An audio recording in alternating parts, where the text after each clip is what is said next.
I was so pissed off at the White House press corps yesterday asking Trump all these questions. Like, we get it that he doesn't have a handle on this situation and he's tired and doesn't know what the fuck is going on and is just talking out his ass. You don't need to ask all these questions and like further cement fear. Just bring the medical experts up, ask them questions. So you're mad at the media for exposing the president for not knowing what the fuck is going on? Yeah, I am, because we're now job. We're now at like the third or fourth. That's their job. You would not be saying that if this was happening 10 years ago. We're now no at like fucking way. the 400th gotcha question that's just like... He deserves it. If he can't answer, he's the president of the United States. Yeah, it's just stupid. It's not the media's job to comfort people. But there are more ridiculous. important things going on than, some HuffPo reporter trying to get a gotcha question in on the president. But you're just doing it because you're a Republican. That's no, I think that it'll be better for people to have like the Dr. Fauci or any medical expert talking in a national address where lots of people are watching. They're looking for real information. Here's what I'd say. I wouldn't have the president up there. Exactly. I mean, that's not the media's fault that they have Trump up there. But they're insufferable. But if Obama was saying stupid shit, you wouldn't be like, he shouldn't be up there talking. They're insufferable little pricks in the media. Who wouldn't say that? Steve would be making fun of Obama if he was for sure. Clubs if he was producing Howie Carr's show and Joe Biden was president, he was fumbling and stumbling over the fucking thing. That's all you guys would do. Sure. It would not be about the media. It would not be about the media. Sure. Okay. But the White House media are still pricks. Yes, they are. Good. They're still like the so now you don't want media to be pricks? Not in this way. Not at this time. Just have the medical doctors up there. Like, people are looking for something. The media say, "Oh, great answer. Thank you very much." People are looking for facts. We will transcribe this now. We will transcribe this answer and we will send it out. That's what you want. There's all kinds of panic. State-run media. That's what Steve Robinson wants. These guys, state-run media. S.E. Robinson. What the fuck happened to you? Unbelievable. Unbelievable. These reporters are responsible for the flow of information. Your downfall is huge. That's what I would say. How have you been talking to Barron about the coronavirus, Mr. President? That's a pathetic question. On the scale of 1 to 10, how much responsibility do you take for this? I mean, how do you grade your performance? That's a fair question. Okay, but I mean, what did Trump give himself from 1 to 10? He gave himself a 10. He gave himself a 10, which was utterly predictable. So what? So now you're blaming the media for Trump's megalomania? It served no fucking use. I'm blaming them for dwelling on his megalomania. What would you like? We know he's a fucking lunatic. I believe, by the way, we've got it at this point. What would you like? Okay, so S.E. Robinson's there yesterday. What are you asking the president? I'm asking the president, hey, can we talk to the people who actually know what the fuck is going on? Okay, but you have to ask the president a question. What are you going to ask him? Have you made any progress in leveraging private sector partners to help fight this crisis? Are we setting up hospitals in the parking lots? One good question was about this national quarantine, which you brought onto the show yesterday, which turned out to be foreign disinformation. Oh, boy. What's that?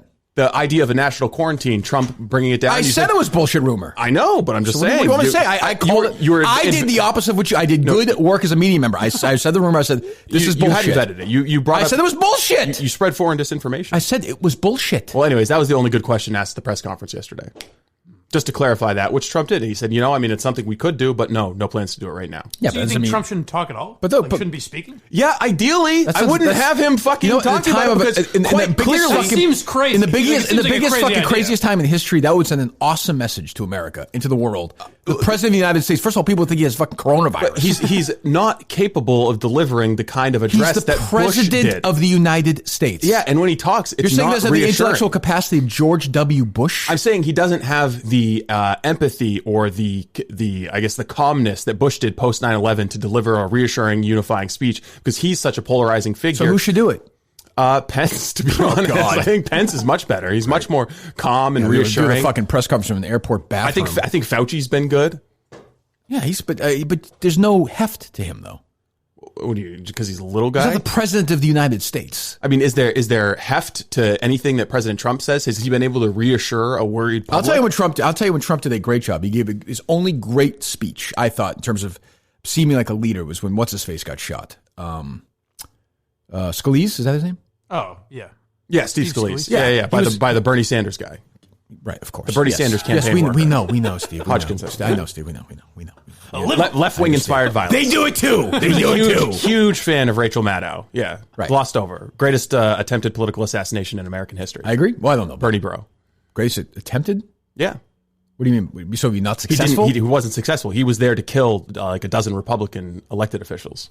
That's the greatest attempted one that didn't happen? The greatest attempted political assassination in U.S. history. Greater than Reagan?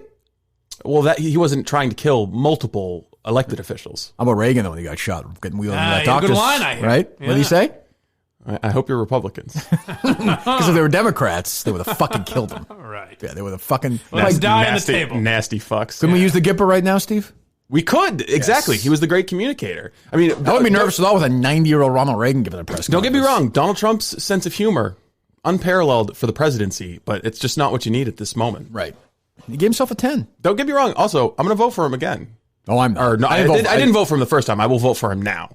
Okay, I don't want to get it. We'll save that, SC. See what this world is in November. If there are elections. SC Robinson show right there. Well, I mean, that's what I wonder. Like, how, so they postponed, what did they postpone yesterday?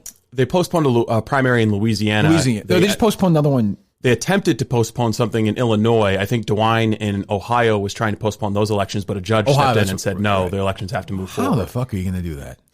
We talked about this yesterday. How Tough would situation. you possibly do that? Tough situation. And I also think there's an irony in that some of Trump's critics have long feared him becoming authoritarian and abusing the presidency, are now bitching at him for not being more authoritarian. It's like a damned if you do, damned if you don't situation. Cuba's doing a good job. Drinking that irony later. What's that? I said Cuba's doing a good job. It sounds like. See what they're handling it fine. fine. With cures, yeah. All right. Well, we'll get to all that. We'll get. I don't know. I mean, I can't pretend like I'm coronavirus out because there's so much. I find this stuff. I don't. Talking about the fucking virus and when's it going to end and all this bullshit. It's stupid. It's like fucking literally nobody knows. Yeah. Nobody knows except for you, Steve. Nobody actually knows. These doctors, one tells you it'll peak in August. Another one says it'll be done by June. Another one says it'll be 3 years. Nobody knows.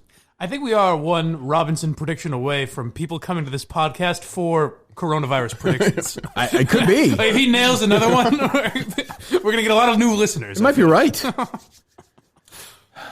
Poor Harry. They're having WrestleMania, but they're going to do it at like the WWE's like training center. No, I don't think so. I thought it was canceled completely. No, it's at the training center with no fans there. Really? It's going to be fucking bizarre. That's not what WrestleMania is all about. I feel like WrestleMania is one where you kind of lose something without the fans. Football, basketball wouldn't really matter, but imagine any of those like one-liners without. We watched it last night because they did it there as well, and like what's his face? Steve Austin came out, and it was just weird.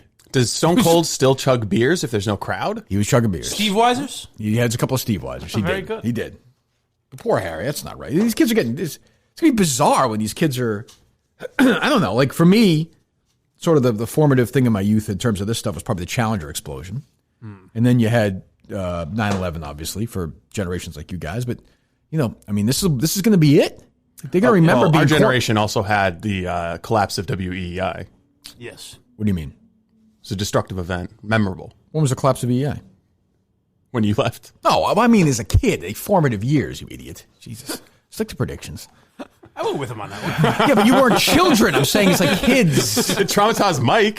He's at fucking Red Sox events this screaming. This is all I can do now. Gave a job. What do you want? Why did you ruin EEI? I have a question for Sam Kennedy. But like, these kids could be quarantined for fucking 6 weeks, 8 weeks. Yeah. Who knows what's going to happen? It's going to fuck kids up. That is one thing, though. We are looking at this as a possible end of the world, but it's like even if we get it, most of us will be fine in a couple weeks, right? But I mean, you still have the psychological impact of having been quarantined when you're 9 years old, 8 years old. I guess. Yeah. Parents talking about the virus. Quarantine, a terrible thing. Put fucking FaceTime with your friends and play video games. In this generation, I don't think it's that bad. No. Oh, the Lexington. I don't want to. The Lexington superintendent, I'm sure she's a nice woman, Julie Hackett. I call her Dr. Can't Hackett because she should not be in the business. A good one. Thank you. That's got to kill at the PTA meetings. It does pretty well. Thanks. I've always been proud of it. She sent one of these emails out yesterday. Typical, left-wing lunatic. I'm talking about Steve, the superintendent. And she's like, I'm getting under some reports that some kids are hanging out together. She's like, I would suggest you do what I did in my youth during a blizzard. We hunkered down by the fire, and I'm like, this is like you work with these kids every day. This is if you were a kid in 2020 and you had what they had now, you would not be hunkering down by a fire and playing Clue in front. It's just how the world works. And I don't think it's that bad. Because Kate's 13 years old. If she wants to have a friend over and they go outside and go for a walk and they stay a reasonable distance from each other, I'm sorry. I think that's better than not doing that at all during the I think you got to pick your spots. I think you have to take care of mental health as well. Yeah, it's going to be a big part of that. You sit there in a room. This is not how it works anymore. It doesn't. I'm not saying have 15 kids over and Play Bob for apples. Yeah, stuff, whatever. Yeah, summer's going to be rough if we have to stay inside all day. Well, Friday's supposed to be 70 degrees. Yeah. Well, I don't think the recommendation isn't to stay inside. No, but it's Where are you going to go? Well, what is The Harvard Arboretum has been packed both days this weekend. Are people staying away from hundreds each and other, hundreds or of people. Well, I mean, not like. But I would the say best. even this weekend is different than now. Things have moved so fast that if you went there, driving here this morning, I went for a run outside. It was nice morning in the snow. The drive here was unbelievable. There was, I think, 2 other cars the entire drive. I haven't noticed that at all. It's been the same for you? My drive's been just the same. Yep. It's like 3 weeks ago? Yeah. My Uber driver said he was out for hours, and I was like his 3rd or 4th ride. Yeah. What route are you taking, Steve? I come here from JP, mostly on back roads, and there's like normal level of traffic. I suppose maybe a little bit of a reduction, but the time hasn't been different at all. Very strange. I've literally had, I would say it's, I don't know, it takes me half the time. Well, Steve's also earlier in the morning, so there's less cars on the road when he I leaves. suppose. Oh, that's true, too. I think guess. the more important question for the Lexington public school system is have the snow person, because her last name is Hackett. Can't hack it. Right. I like it. I'm stealing that from my old friend Todd Riley, I have to say. Back in California, I have to give him credit. Okay. Because Paul Hackett, he went to the University of Pittsburgh, Riley. Or no, he didn't. He went to Ohio State, but he was from Pitt. Nobody cares. But he was a big Pitt fan. And the coach there for a while was Paul Hackett. He called him Paul Can't Hack It. And I have to admit, I would sit there and kind of always laugh when he said it. Say it. So, you know what? I'm not one of these comics. I'll give credit. I'm not going to steal jokes like that. I have to give him credit. Appreciate that. Yeah, I'm Fan of no comedy. Dennis Leary. You know? I like that. That would be a good comedy podcast. Nobody wants to hear you review comedians no one knows. Mm-hmm. I would say if you did like standalone episodes, like digging into history of people stealing jokes, Okay. I would listen to that. Okay. Yes. And every episode you have to steal one joke and tuck it in there like an Easter egg. Tell you what, Mike, do what you want on your own with that. Okay. But yes, That's a good idea. you could also do that. By the way, Yes, be right in the middle. Be like in 1996, Leary, Hickory Dickory Dock. One podcast I would want to do, I can't get any fucking comedians on to do it, but I would want to hear like bombing stories, like stories of That'd their be good. worst, Yes. their worst gigs. Eddie Murphy has a great story on the Seinfeld one.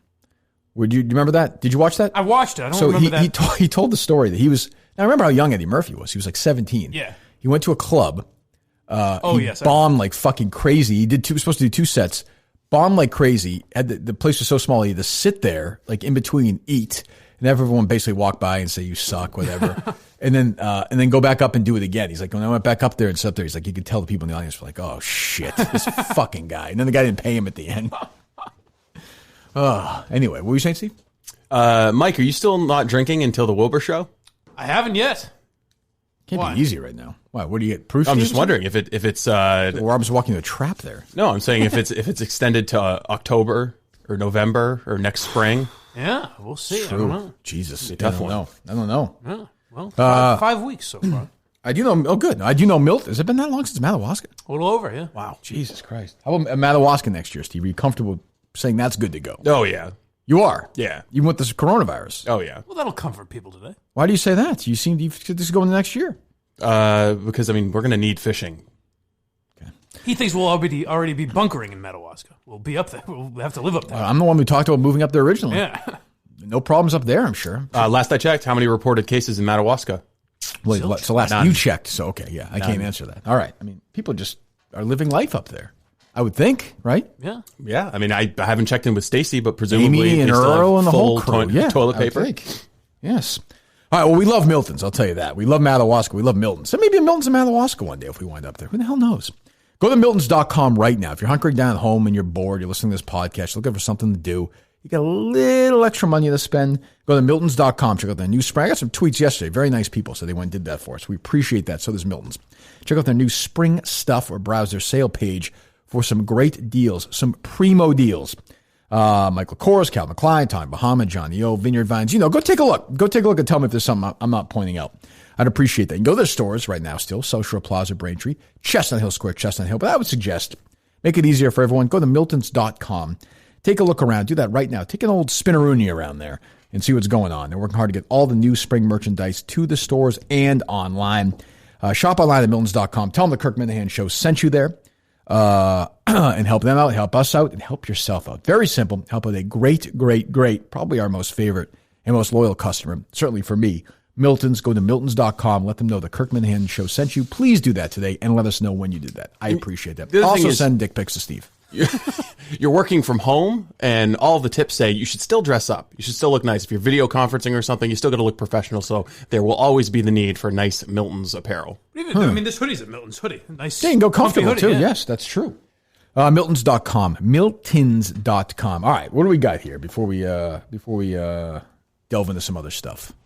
Did you see that Renee Graham tweet I retweeted yesterday? I saw. Was that about the There's kind of a lot of that going around. Where the she's Chinese one, or Yeah. I mean, I don't know. Donald Trump is spreading our most deadly virus. You know what? Racism. Then you know what? I'd say to the right. Why don't we punt on this one? Like, let's just focus on. You know, I mean, like. I've got a. I'll He's come at you with a vial of coronavirus, and you come at me with racism. He's also see who wins. He's also old. You forget he's like old. He doesn't even know any better. Right. He doesn't know. It is a weird thing to say. The Chinese virus. That is a strange thing to say. But Well, no, it's not a strange thing. It's very strategic because it originated in China. China's lying about that. China's trying to pretend like they bought the world time when, in fact, they silenced whistleblowers, lied about it, and cost us time. The extent of the pandemic right now is directly China's fault. And You they're wink trying at to me when you evade say blame that, for though? No. Thank you. You're gotten better at winking, too. Everything's changed about you. You're better at winking, but not the same as Essie. That was like an Essie Robinson moment right there. Because Mike was sort of the lame liberal. And then you dove in. It's the Wuhan bat plague. Okay? Well, first, the Wuhan bat plague. I'll be Tom for a minute. Okay, is it Tom? Thom. I'll be Thom. I mean, Mike, liberal Mike. Like, we need to focus on the real issues right now. We don't care if it's a Chinese virus or not. Yeah, and Tom, you need to stop parroting Chinese propaganda because the facts of the matter is that China is culpable in the spread of this pandemic. Well, I don't know. When this is all said and done, when the smoke is settled and the liberal virus Mike? is clear, they need to be held to The floor is account. Mike's for a moment, okay? Essie, take it easy. Oh, God. great. More fucking Chinese propaganda from this blind asshole. Well, let's hear what he has to say. We're on television here. I just think that if we're so bogged down in details about what we call it, then we're not getting to The the root of the details real matter. problem. The details matter. This is the Wuhan bat plague. See, what is that? Is that so much work? We should all treat each other with a little more care, I think, in these times. Oh, yeah? What's care going to do when you're choking on your own sputum? Vomit. God. Liberal Mike, jump out the window. I hate him, too. Fuck out of here. What were you saying originally, though? I said, I mean, like, this like, at this point, when you're picking, so you get mad at Trump for politicizing stuff, but you do the same exact fucking thing. Meaning Renee Graham. Yeah.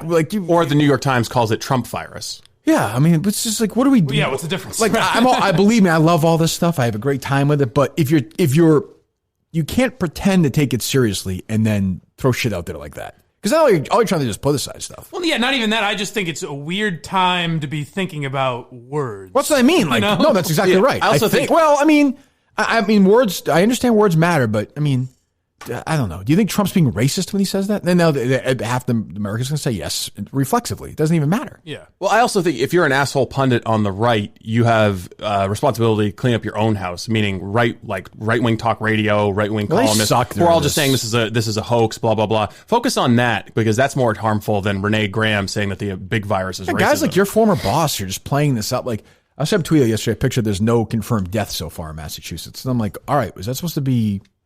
Like, what do you comforting? And you don't say that without then saying what you really mean. Just say that you think it's a fucking fraud. Then I hate that whole I saw Jerry retweet yesterday one of these stories of like, does anybody remember what the swine flu was anyway? Like, just then what are you saying? Are you saying you don't think there's a big deal? Yeah. Say you don't think it's a big deal. Don't be a pussy. Say you think it's or shut the fuck up. And the problem is, a year or two from now, no one.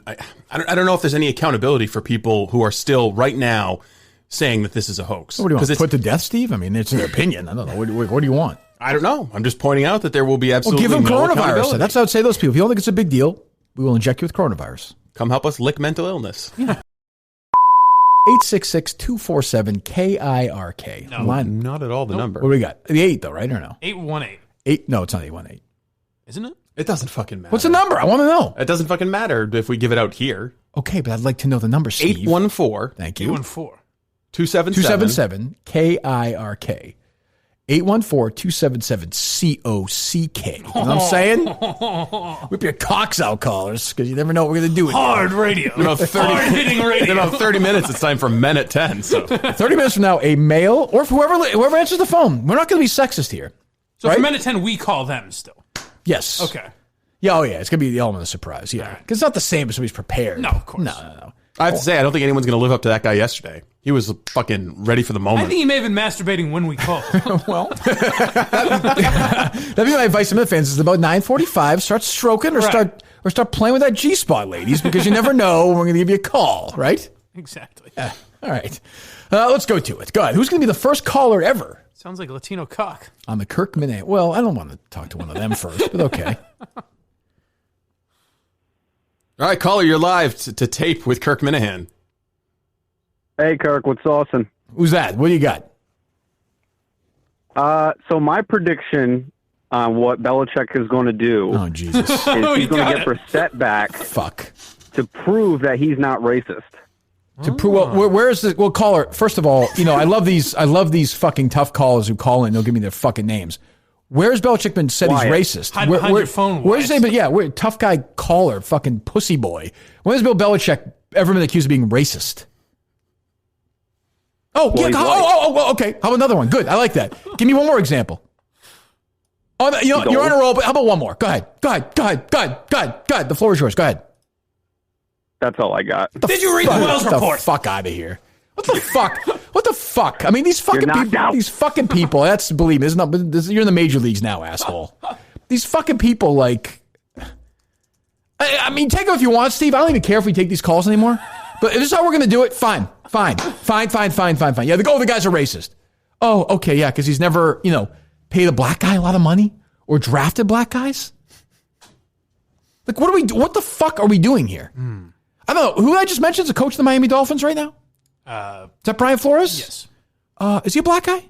Well, Who did he coach for? I don't see color. Who did he coach I for? believe the New England Patriots. The fuck are we doing here? We're going to play this race card about Tom Brady leaving?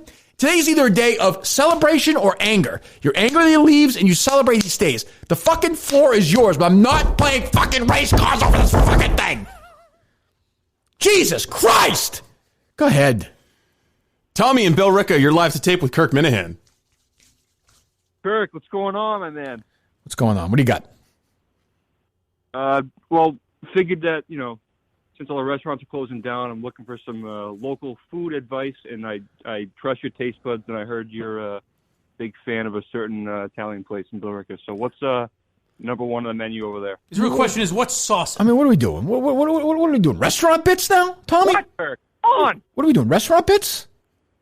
Yeah, let's go. Let's hear it. What's you've been seen wandering around there. What's the... Steve, what are we doing? Steve, we've been working together for a long time. I mean, we're getting restaurant bits and racism calls. And you want me to take these calls? You want me to take these calls? Yes, you are, Tommy. Yes, you are. I'm not racist. Steve, do you know how to hang up on callers or no? Yes. I think you're a little rusty. Let's talk about Stromboli's and Bill Ricca. I love Stromboli's. Okay? Love it. Love Manja Manja. Love it. Two great Italian joints in Bill Ricca. Go to both of them. They're probably doing takeout right now. Get yourself a nice pie. All right? And we'll get some fucking pie in our face at 10 o'clock, too, if we fucking play our cards right. Right, Mike? I hear you, boss. Jesus Christ. These people are waiting to talk to me for... Are the lines filled right now? Yes. What are the examples of the calls you do want if you don't want sports or food? Well, let's not get into Oh, we that. got 603 here. Ben Bowman. Hello from the Granite State. How are you? Yes, this is Ben Boland calling with some news on the Patriots. Go ahead. So I just wanted to get the opportunity for you to reflect on your last 20 years, and specifically your time with Tom Brady as he departs the New England Patriots. Okay, I think it's important to know that I've not known Brady for 20 years. We had some good back and forth. I would submit that me with Brady was the best Brady there was. Because I was not afraid to question him. I didn't kiss his ass. He didn't like me. I didn't like him. There was actual tension in the air. But I enjoyed having him on. I wish he had been more willing to battle. He didn't. He wanted to get his ass kissed and his, nut fluffed. And that's going to happen like you wouldn't believe in the next place he goes. And the first interview he has, what do you think his first interview? Are we done with the caller or no? No, he's still on. What do you guys think? No, I just wanted to hear. Shut the fuck up! Shut up! Shut up! Fuck you! Shut up!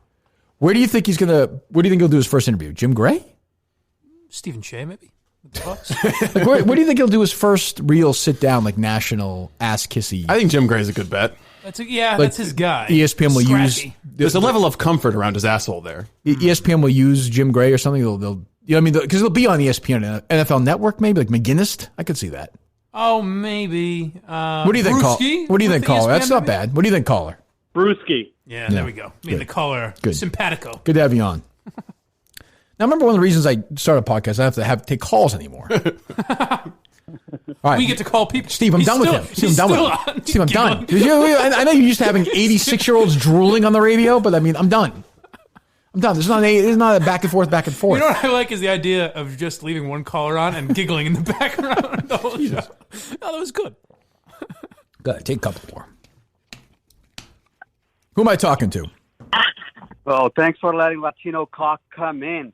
Latino Kirk. Why are you calling to ask for more advice like you sent me in that fucking 5,000-word direct message yesterday, Latino Kirk? Well, that I need to use Google Translator. Okay, I'm sorry about that. It was like, he's like, what do you want? What do you think? What do you think? What do you think of it? Do you think? And he said to me, he's like, I wish it had been longer. He said to me in the message.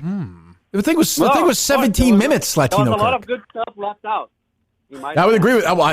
Yes, there must have been. There was not a lot of good stuff left in.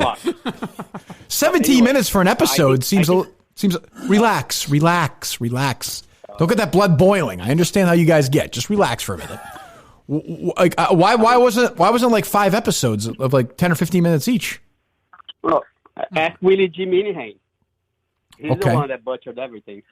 Oh, is there tension between you guys or no? There always is. It's gonna affect your next sleepover or no? No, we're good. Is there? We Can may you? have to Oh, go ahead, please. The show is yours. Go I ahead. was gonna say we may have to re-release the director's cut with more content. Glad that you have that one. What else is going on, Latino Kirk? No, I think both Brady and Belichick will suck this year. Oh, okay. Thank you. Goodbye, Latino Kirk. His debut on the program. Jesus Christ. Boy, the people not like that weight episode with the two of you. Ooh. Well, I was just a guest. I can't control what the Has there host been one since? No, I said every other week would probably be best. Are we at that point now or no? Yeah. Oh, okay. Get one this week. I like Latino Kirk. He's in Florida. He's a good egg. You're gonna have to do it remotely. He's already done. yes, he's escaped. I am not a co-host. He's in Florida right now? I was simply Yes. a guest. Why is he in Florida? I think his family was down there, and he thought fewer cases of coronavirus, maybe escape Massachusetts. But I got to say, he was talking a little bit of shit about Willie yesterday. He was? Yeah, he was. What did he say? Yes. Same stuff? Says that the documentary should have been released in like 4 or 5 separate episodes, smaller videos, as opposed to the big one. I don't Brady, know. How much was there? Worth 5 episodes? Well, I mean, they were there for 5 days. I don't know. I mean, that's what happens when you give the filmographer and the director complete editorial control over a product. Don't That's I know? true. You know, sometimes That's sink true. or swim moment. I will take a couple more. I mean, this is not. I'm doing this with my brothers tonight. I would hope people have real questions at that point. Yeah, this is sort of a test. run. Yes, that's exactly right, Mike. Thank you. All right, Matt, you're live to tape with Kirk Minahan. Yo, what's up? What's happening? What's up? What's going on? Same as when you last asked 5 seconds ago. What do you want? Hey, so, Mike, let me just paint the scenario here, okay? Shower scene. I'm feeling a little frisky, right? Oh, okay. I rim job my asshole with my middle finger, and all of a sudden, bam, it goes right in. I'm talking 3 knuckles deep. Okay. These are the kind of calls we were looking for. Does that make me gay if I jerk off? Well, you're doing it to yourself, right? Correct. Well, if you You could like a woman doing that too? But here's the thing, though. I would say if by your is a gay thing, which whatever, if you're jerking yourself off, it's the same thing. It's the same question Yeah. you have to ask yourself. That is a act that men do to each other who are of the sexualization of homoerotic That's sexuality. not good. What do you mean? What's wrong with that? That's not what I wanted to hear, though. Why? Who That cares? kinda sounds gay. So maybe you're a homosexual. Yeah, Can you what's- say what's wrong homosexual with or that? no? What do you say, Steve? Yeah, you could say But I'm homosexual. married They with don't 2 like it, kids. but- That means I can't be gay. No big deal. No, I mean, is that- it gay when your wife pegs you? What? He doesn't peg me. I don't do it. This is the privacy of my own shower. So And what? It only happened twice. So what? That's fine. Right. I mean- not gay, right? No, I think you. I Consensus? think. Not gay? I think you are. God damn it. Oh, it's just let's It's just gay. embrace it. It's a great time. The best time ever to be gay in the world. No problem there. It kind of is. Can I get some free shit if I'm gay? From who? Took us roughly 1 day of the Government. shutdown to devolve into shock Should jocularity. I going to send you a sweatshirt if you're homosexual? I think you have to wrestle with that on your own. All right. Goodbye. Thank you. All right. Jesus Christ. What the fuck are we doing here, Steve? It's 2020, for God's sake. What kind of calls you I can't give the callers ideas. Who we got here? Looks like we got David here. Who the fuck is on the phones letting these guys in? By Shit, the way? we actually need a screener for this. Hola! Hola! So I got a question. With I will say the callers take this more seriously than they take your show, Mike. A little bit, yeah. Oh, I'm sorry. Please go ahead. I'm sorry. I was talking to Mike. Go ahead. With Brady leaving the Patriots, has your prediction of Dave Portnoy dying come true? Has he killed himself? Ooh, good question. Yeah, he's gonna do a press conference where he pretends to be upset. The man who's 43 years old isn't going to play quarterback Slightly for his older team. than Dave, I believe. Yeah, he's going to play quarterback for his team next year. That's a good question. I don't know. Between that, the coronavirus, and the stock, I think he's in some serious trouble. Oh, wow. I didn't wow. I'm 24 hours. with a live Periscope of Portnoy shooting himself in the head. That's Sure, I think we'd all be comfortable with that. You lost Brady and 250 grand. If he has a bad day today. I'll give Dave credit. If he did that, he would do it. He would Periscope it. Oh, of course. He understands. The guy knows content. Yeah, he understands. For sure, he would do that. All right, Frankie. I respect I'm that. here with a gun in my One mouth. shot. One shot only. That's mental health. It's not funny. There's not the time for that. All right, thanks, Dave. Fucking laugh at my jokes, asshole. Who else we got? Oh, we got Johnny. I think Johnny's got a good call. Johnny. Johnny, you're live to tape with Kirk Minahan. Why do you say that? Johnny, come lately, huh? Hey guys. I guess. Hello. So it seems like Steve has been 2 for 2 with predictions this year with the Astros death penalty Sure. and the Coronavirus. Yeah. Yep. Does Steve have any other predictions for this year that we should be worried Steve, go about ahead, or please. thinking of? Yeah, we already got to this on the show, but I think you're going to see a little bit of civil unrest within, I would say, 8 to 10 weeks. I think you're going to see a resurgence of the coronavirus in November, maybe even worse than it is right now. And I think we're on our way to stay-home orders in Massachusetts. Anything else that not doing with coronavirus? Like, what's a random prediction that you think Anybody is could gonna happen? have tell that's what he's looking for, Steve. But go ahead. A random prediction? I think you're going to see Entercom turn into a penny stock. Cool. All right, thanks, guys. It's almost like you should host a show, Steve. We like to leave them thoroughly disappointed. What's your prediction? I don't have one. You said it was going to be a good call. Go ahead. Take one more. Who we got? All right, Steve, go ahead. Ooh. I wanted to offer Kirk a spot on the hottest show on YouTube, the Old Man Minifan show on Friday night, taping at 8 p.m. So it's taping at 8 o'clock on Friday?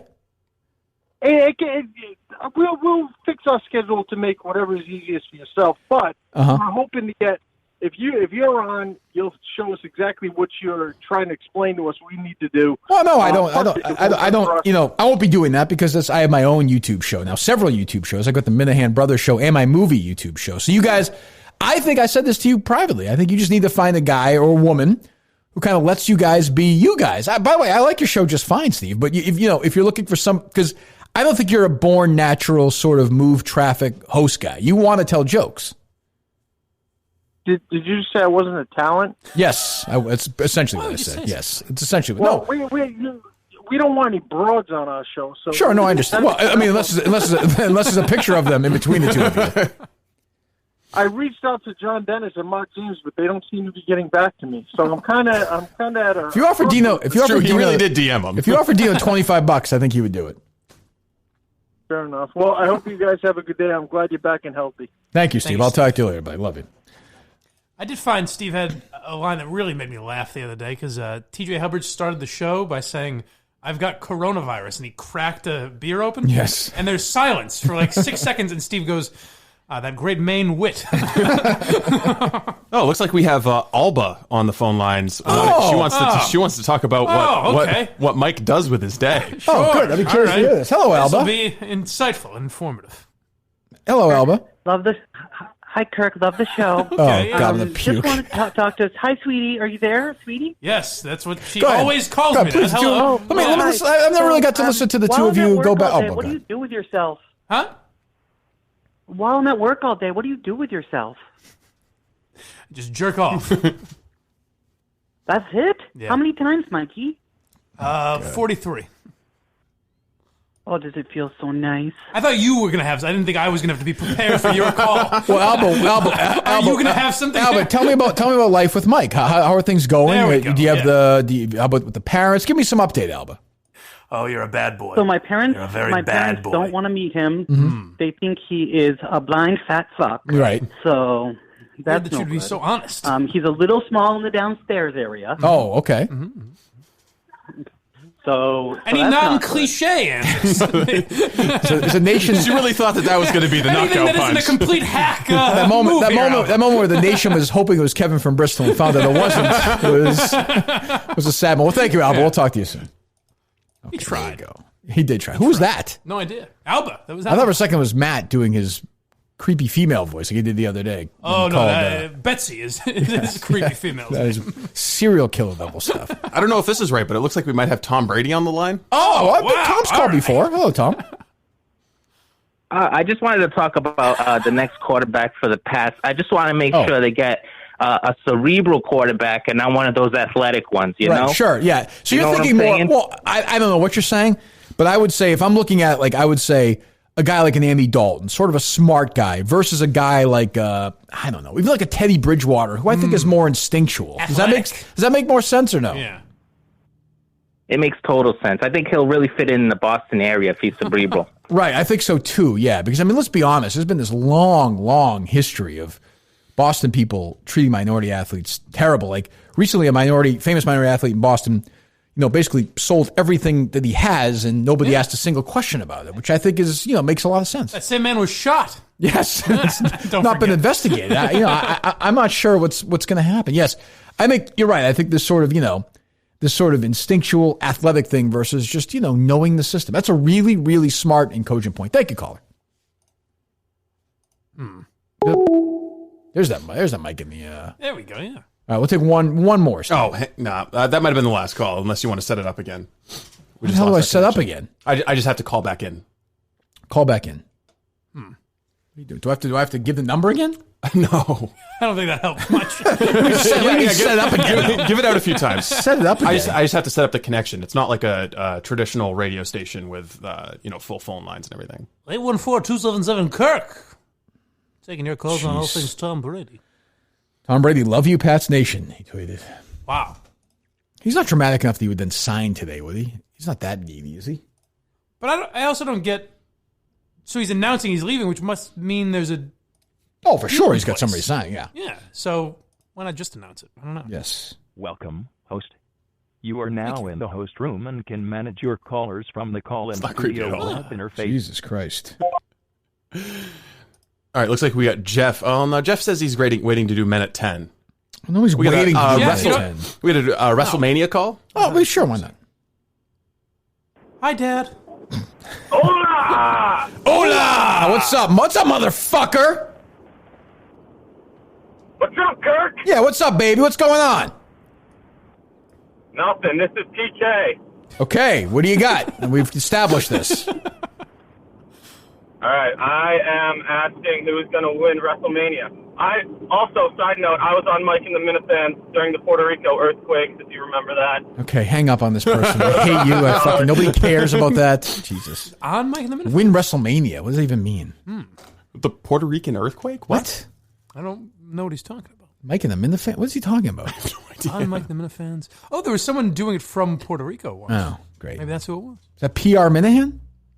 Is that his name? Possibly. Is that PK? okay. PK or Oh, something. okay. Well, we like Yeah, him, but I'm just saying, well, that's a terrible call. Oh, that's weird. It looks like we have Jim Florentine on the line. Well, hold on. We'll talk to Jim in a second.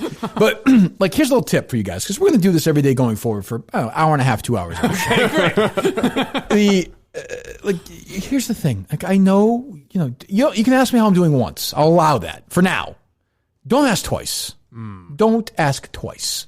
So you're saying don't say what's up, and then when you say nothing, what's going on, then don't say how are you? Also, I used to say this in the old show, we've established I'm doing okay. I'm on the air. Right. Let's move on. I'm not going to tell you how it's really going. I don't fucking tell people my life how I'm really doing. Yeah. Well, your advice, times a show. Your advice in the episode that we taped that Sunday, just you and me, was to repeatedly ask a loved one You did say how they they're do doing. love me. All right, fine. You can ask a bunch of times. 12 times. True. It won't annoy me. Sure you're okay? That's true. Yeah. I would tell PK Minahan that. Or PR Minahan. But I don't remember there being a Minahan, but okay, I don't know. What the fuck am I talking about? Go ahead. really? Hello. Really? What do you mean? Kirk Minahan making calls now. Yes, I have been. or something. Well, what's wrong with that, Jim? You call that show. I'd rather go blow my brains out the roof for that fucking show. You've called before. Well, Jim, how about the people who talk about, there's a podcast host who talks about, think about suicide, but he doesn't actually do it. Like, what do you think about guys like that? Yeah, really? Like, you're just going to talk about it all day? Why don't you actually do something about it? How about these restaurants? Talk about it. How about the talk about your feelings, your emotions? Right. You're sorry. That really helps. Thought there'd be some pauses given to you, Jim. Yeah. Well, how about this sort of, what is your take overall on the coronavirus? I mean, there are people who are saying it's the worst epidemic in history. I'm sure you do understand and agree with most people who think it's very serious, right? Well, have you heard of the Holocaust, Kirk? I have. That's exactly what I'm saying. Well, I know, but I'm saying this can also be bad, right? You don't always have to top it with something worse, do you? Attila the Hun. Well, I have. I have, but I'm just saying. I mean, it's still bad though, no, Jim? I mean, there are people. Keep going if you want, Kirk. Well, how about are you comfortable with? Because I think it's a very nice term, and I think it makes a lot of sense. How do you feel about social distancing, Jim? What do you think of that? Don't set them up like that. Yeah, social distancing. Right. Yeah. What about? Don't we do that every day, anyways? Well, I mean, some do. In our homes, watch Netflix. I hate going outside. Go to the supermarket. Why don't I just order a pizza instead of going to talk to people? Well, I think a lot of people are. What do you think about these people? Well, I do. What do you think these people who are buying all this toilet paper? Yeah, toilet paper. Yeah, what do you think that's going to do? Use 1,000 rolls of toilet paper taking one shit? I don't think. You think 1,000 rolls is going to last you more than 2 weeks? I think you're wrong, Kirk. As I was going to say when I pitched this show, Derek and Nardini 9-10 months ago, Jim Florentine, I'm going to hang up on you because I need some room to breathe before I call a man to have him ejaculate on the phone. Okay? Thank you. Sounds good, Kirk. Have a good day. Thank you, Jim. We'll talk to you probably tomorrow. And at the time, Barstool said our stock is going to skyrocket. That's it. Well, so, okay, so I think we're good to go with the calls then tonight, right? Yeah. Okay. Seems like good. Technically, I think the calls went fine. The callers the content left you may a little bit to struggle desire. with. Yeah. Well, to be fair to the callers, we gave them no time to prep. True. So if you're calling, rolling your tonight, eyes make sure at. you're What ready. they usually have time to prep? Well, I'm saying if they want to do some bits or whatever, I think we said yesterday on the show that we'd be taking calls. That's true. Boy, it'd be easy. We could do that all day and just take calls for fucking 3 hours and go home. There you go, full lines right now. You haven't figured that out? Phil from Waltham wants to talk about the Celtics. Whitebird wants to talk about your mental health. Okay.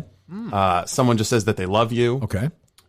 Chris is calling because he wants to talk to you because he's stuck at home with his wife and kids and he needs something to either watch or read. Was looking for a suggestion. Okay. And Will wants to know what Harry's reaction is to WrestleMania without a live audience. All right, wipe those out. We'll talk. We'll talk tomorrow. Get rid of them, please. Jesus Christ. All right, let's go. I mean, I think it's time to get to the day. Enough foreplay. Just to set the table. So I read it. Sidelined by Julie DeCaro. Let me start with a little bit of a curveball, if you guys don't mind. There are some chapters in here I think are very good. I suspect towards the end where she starts. Yeah, and she goes the Kobe stuff. The Kobe stuff is very good. Yeah, that must have really pained Justin to read. Oh, I know it. I felt bad for him. The ESPN stuff is very good. And it's stuff, by the way, that we agree on. The Verdugo stuff was good. But she just doesn't know. She probably assumes that you're like a Kobe worshiper. Right. Like, I had people at this company who were like, how are you going to handle the Kobe thing now at the Super Bowl? It's like, well, I think he raped a woman. Like, I'm going to say it's sad. I feel terrible for his wife. I feel terrible about his daughter. I feel terrible for him. But he did at least one awful thing in his life, and it's part of the discussion. And he basically copped to it.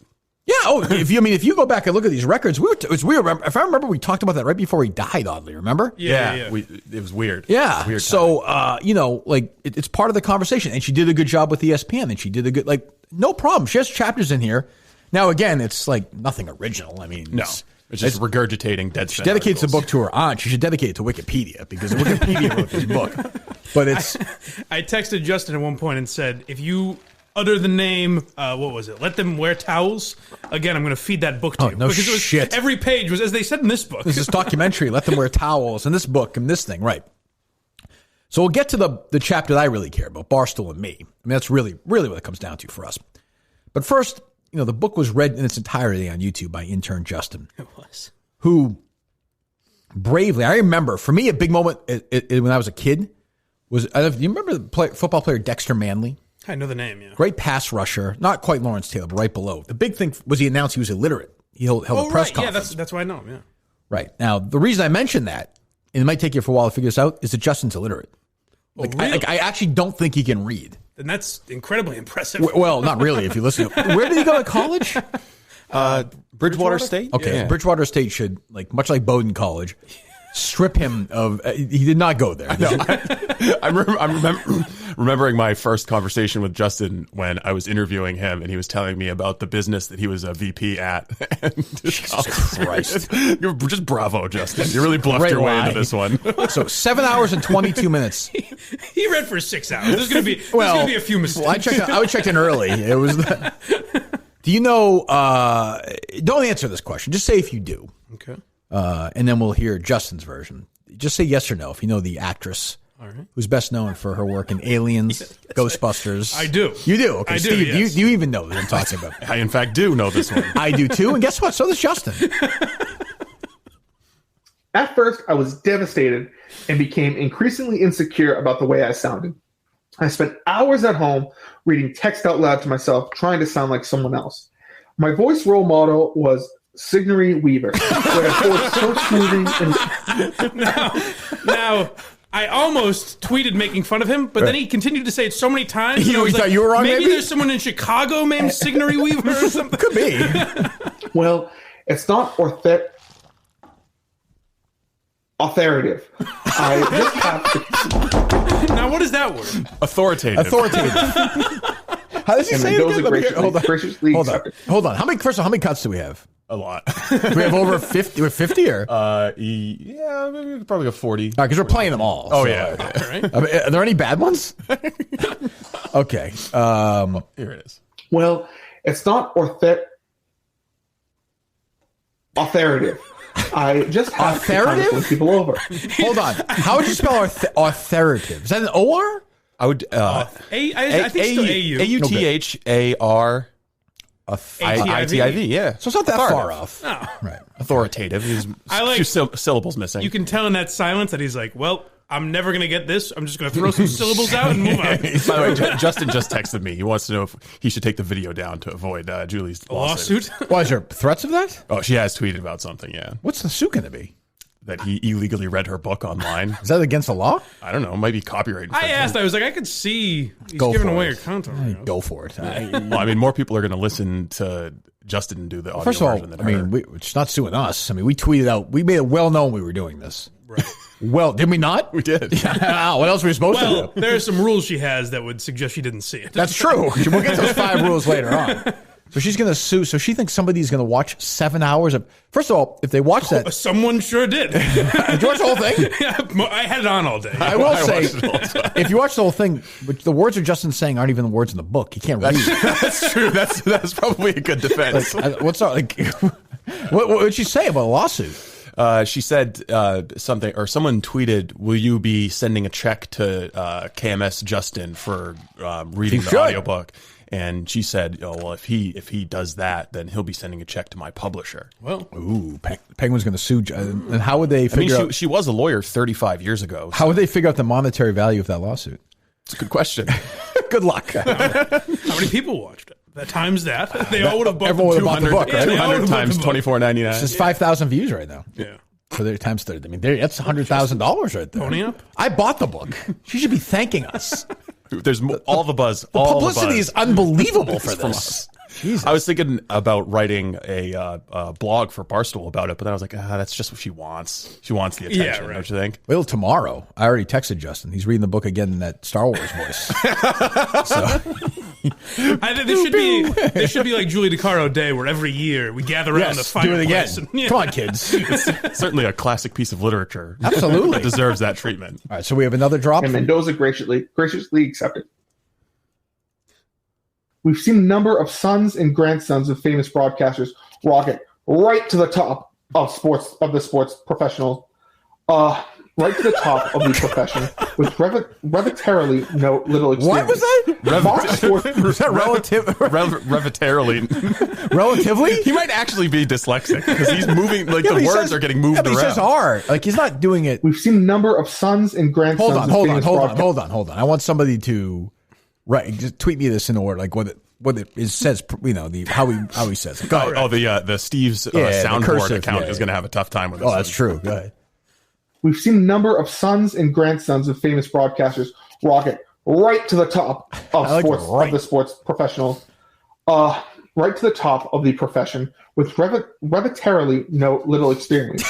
Fox Sports broadcaster Joe Buck, son of legendary St. Cardinals announcer Jack Buck, even called his autobiography Lucky Bastard as a direct reference to his heir apparent status.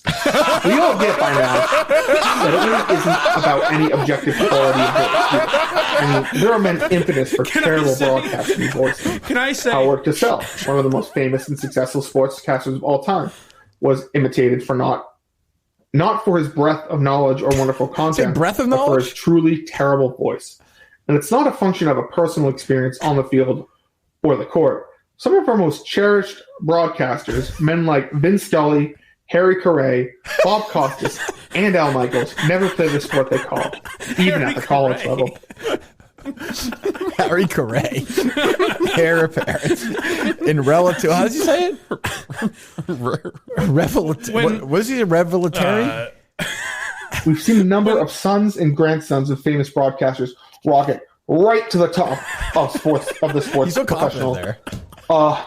Right to the top of the profession with relatively no little experience. I'm just imagining Dwight doing Hitler's speech, or Joseph Goebbels, or whatever it was, right to the top. And it gets very passionate about that. But there are zero reasons. I didn't realize this till right now. He's so excited. Go ahead. So the first time I listened to this, I thought he said that Joe Buck named his book "Lucky Bastard" because of his hair and apparent status, and I was like, oh, that dumb fuck! That's not why he named it that. I was furious at Julie because remember that was the big thing in this book. He had like a hair plug addiction, right? Lost his voice. So you're saying hair and then apparent status or something like that. I was like, that doesn't make any sense, Julie. Dakar, you moron. Oh, that's my dad. He's my hair parent. Well, you have nice hair, Jack Buck. Go ahead. Only 38 to go.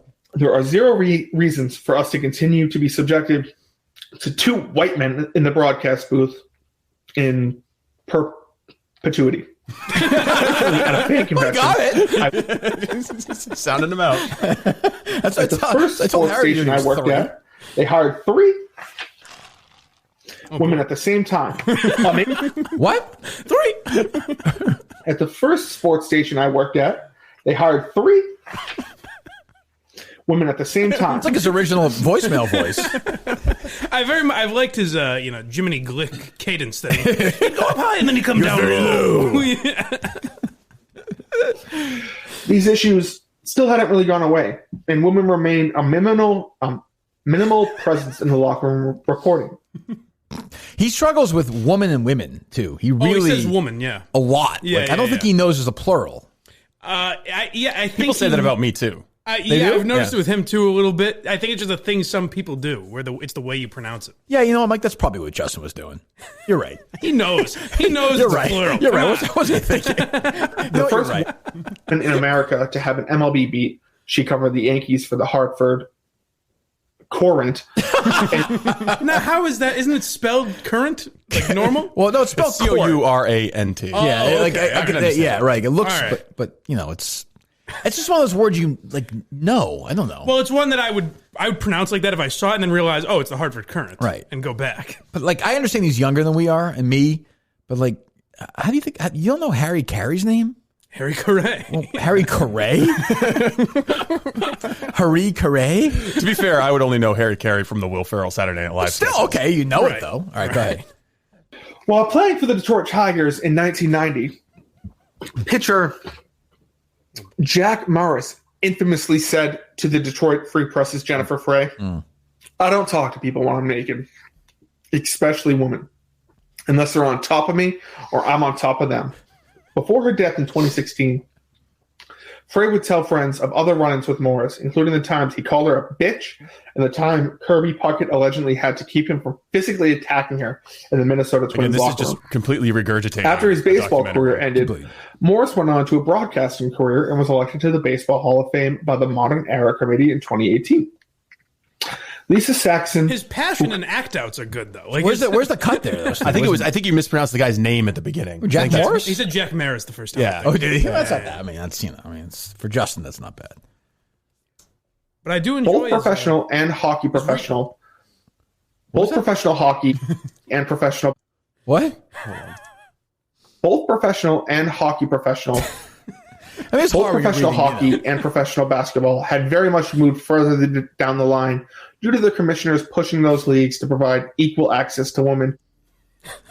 That is a new, by the way, episodes 3 and on for the case. Justin will be doing the voice. Why not?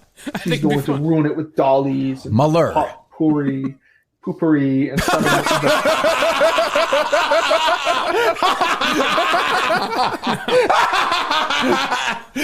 My favorite ones are when he takes like 3 stabs in it. Gets it wrong every time. Poopery? Well, there's a spray that you put in your bathroom that is called poopery, so maybe that's what Julie wrote. Well, we hear it again. It's very possible. I have the book here. I can check. To ruin it with dollies and potpourri, poopery, and suddenly the men are going to lose this space.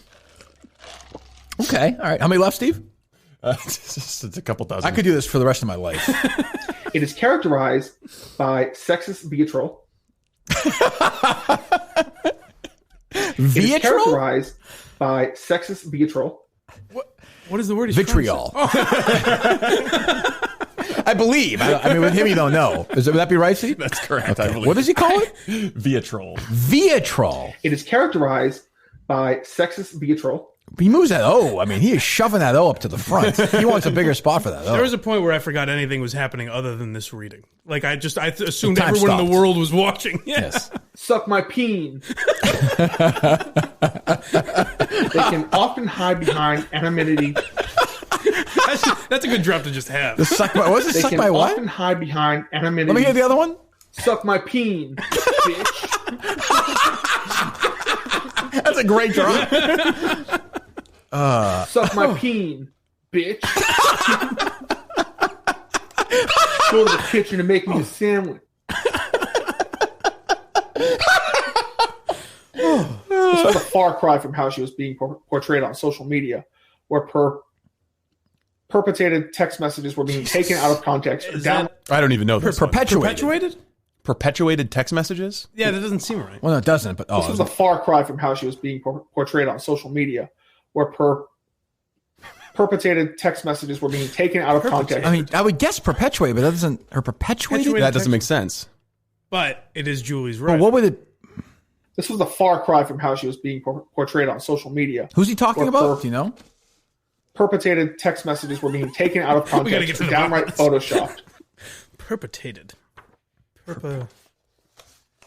Yeah, I'm looking through the book. I'm going to find it here. Is met by a deluge of young men on social media reflexively defending their hero. Typically, they do this by questioning the validity of their claims, with folks asking, "Where's the proof?" Listen, it's better than I would do. Trifecta Nutrition, by the way, best meal prep on earth. All the meal plans are created by chefs and nutritionists to help people get into the best shape of their lives.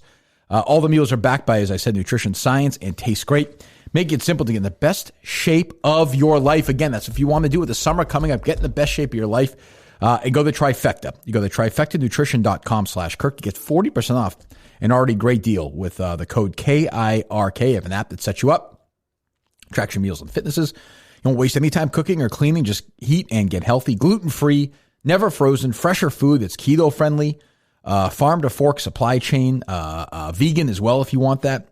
Can fit whatever lifestyle you want. It's healthier. You're going to feel better. You're going to look better. You're going to perform better. So get moving right now. Go to trifectanutrition.com/Kirk. Trifecta Nutrition. Steve's just giddy right now. He's just bobbing. Come on. I'm just like, get the ad read done with it. Is that look that Steve gets to was a fresh old Biden cut? From TrifectaNutrition.com/Kirk. TrifectaNutrition.com/Kirk. 40% off meal prep with the code Kirk. Get moving. Our great friends at Trifecta Nutrition. Do it today. This really is like the old Mumbles Menino segment that Howie used to do, where he'd play Menino and try to decipher what he was saying. It's true. There's more here in 6 hours than there was in 30 years of Menino.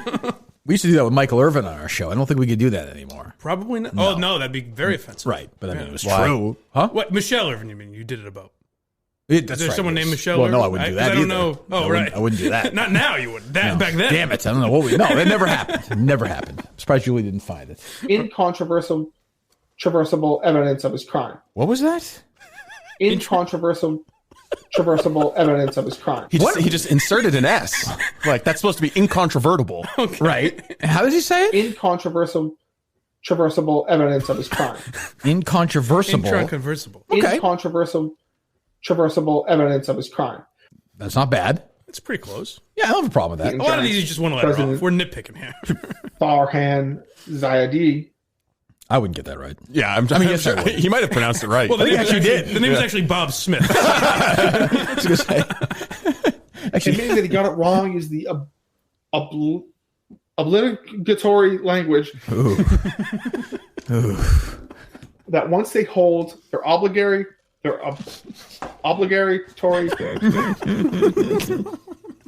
That's the best is when he says it wrong and then says it exactly the same again, but knows it's wrong. It's a weird instinct. The courage to keep powering through this book, though, is really admirable. Like, I don't think I didn't think Justin was dumb. No. I think this is more of a nerd. Like, he gets tongue-tied. No. I guess he just doesn't read a lot. He's not a reader. Okay, that's probably true, too. I guess. Maybe not those words. I mean, what a great, like, I just thought it'd be funny to have him read the book. I mean, the book almost doesn't even matter now. Like, this is even better. Hold on. I want Takara to sue us because we have to play these in court.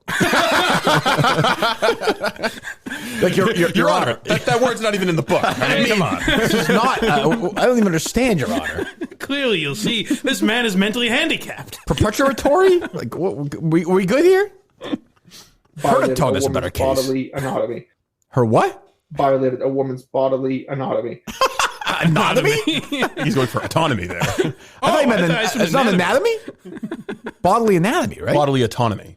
Oh, it's hers. Yes. Yes, all right. Go ahead. Being put into the unenviable position of having to make what? Unenviable. Unenviable? And what does he say? Being put into the unenviable position. No, he doesn't. Unenviable position of having to make access to players. Unenviable? Two tries, both wrong.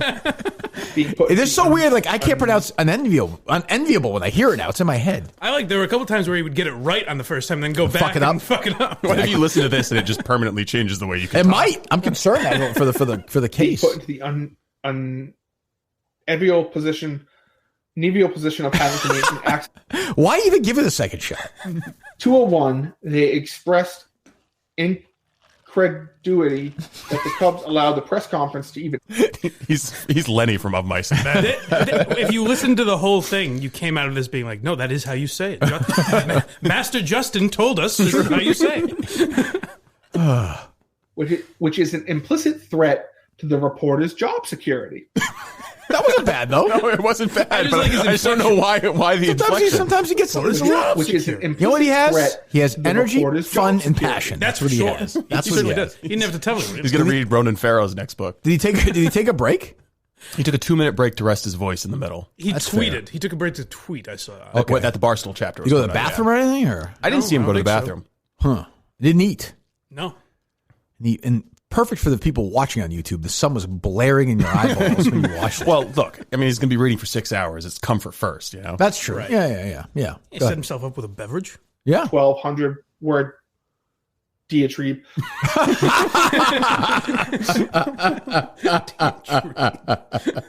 Do you want to hear him read about the Denzel Washington story? Oh, yeah, I got it. One particular day, I made the mistake of calling Bulls player Denzel Valentine Denzel Washington.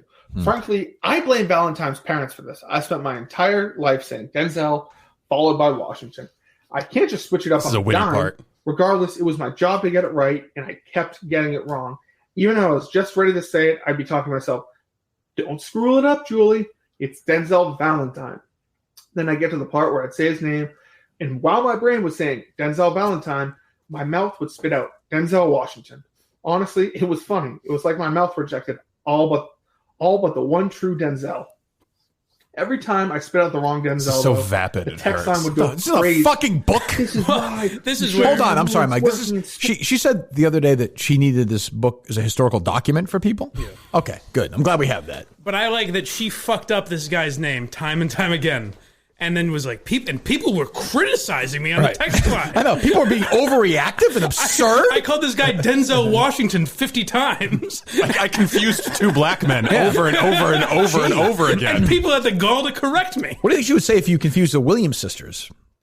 Oh, God. She'd be fine with it, right? Like, hey, yeah, no, definitely. That's just how I grew up. I don't know.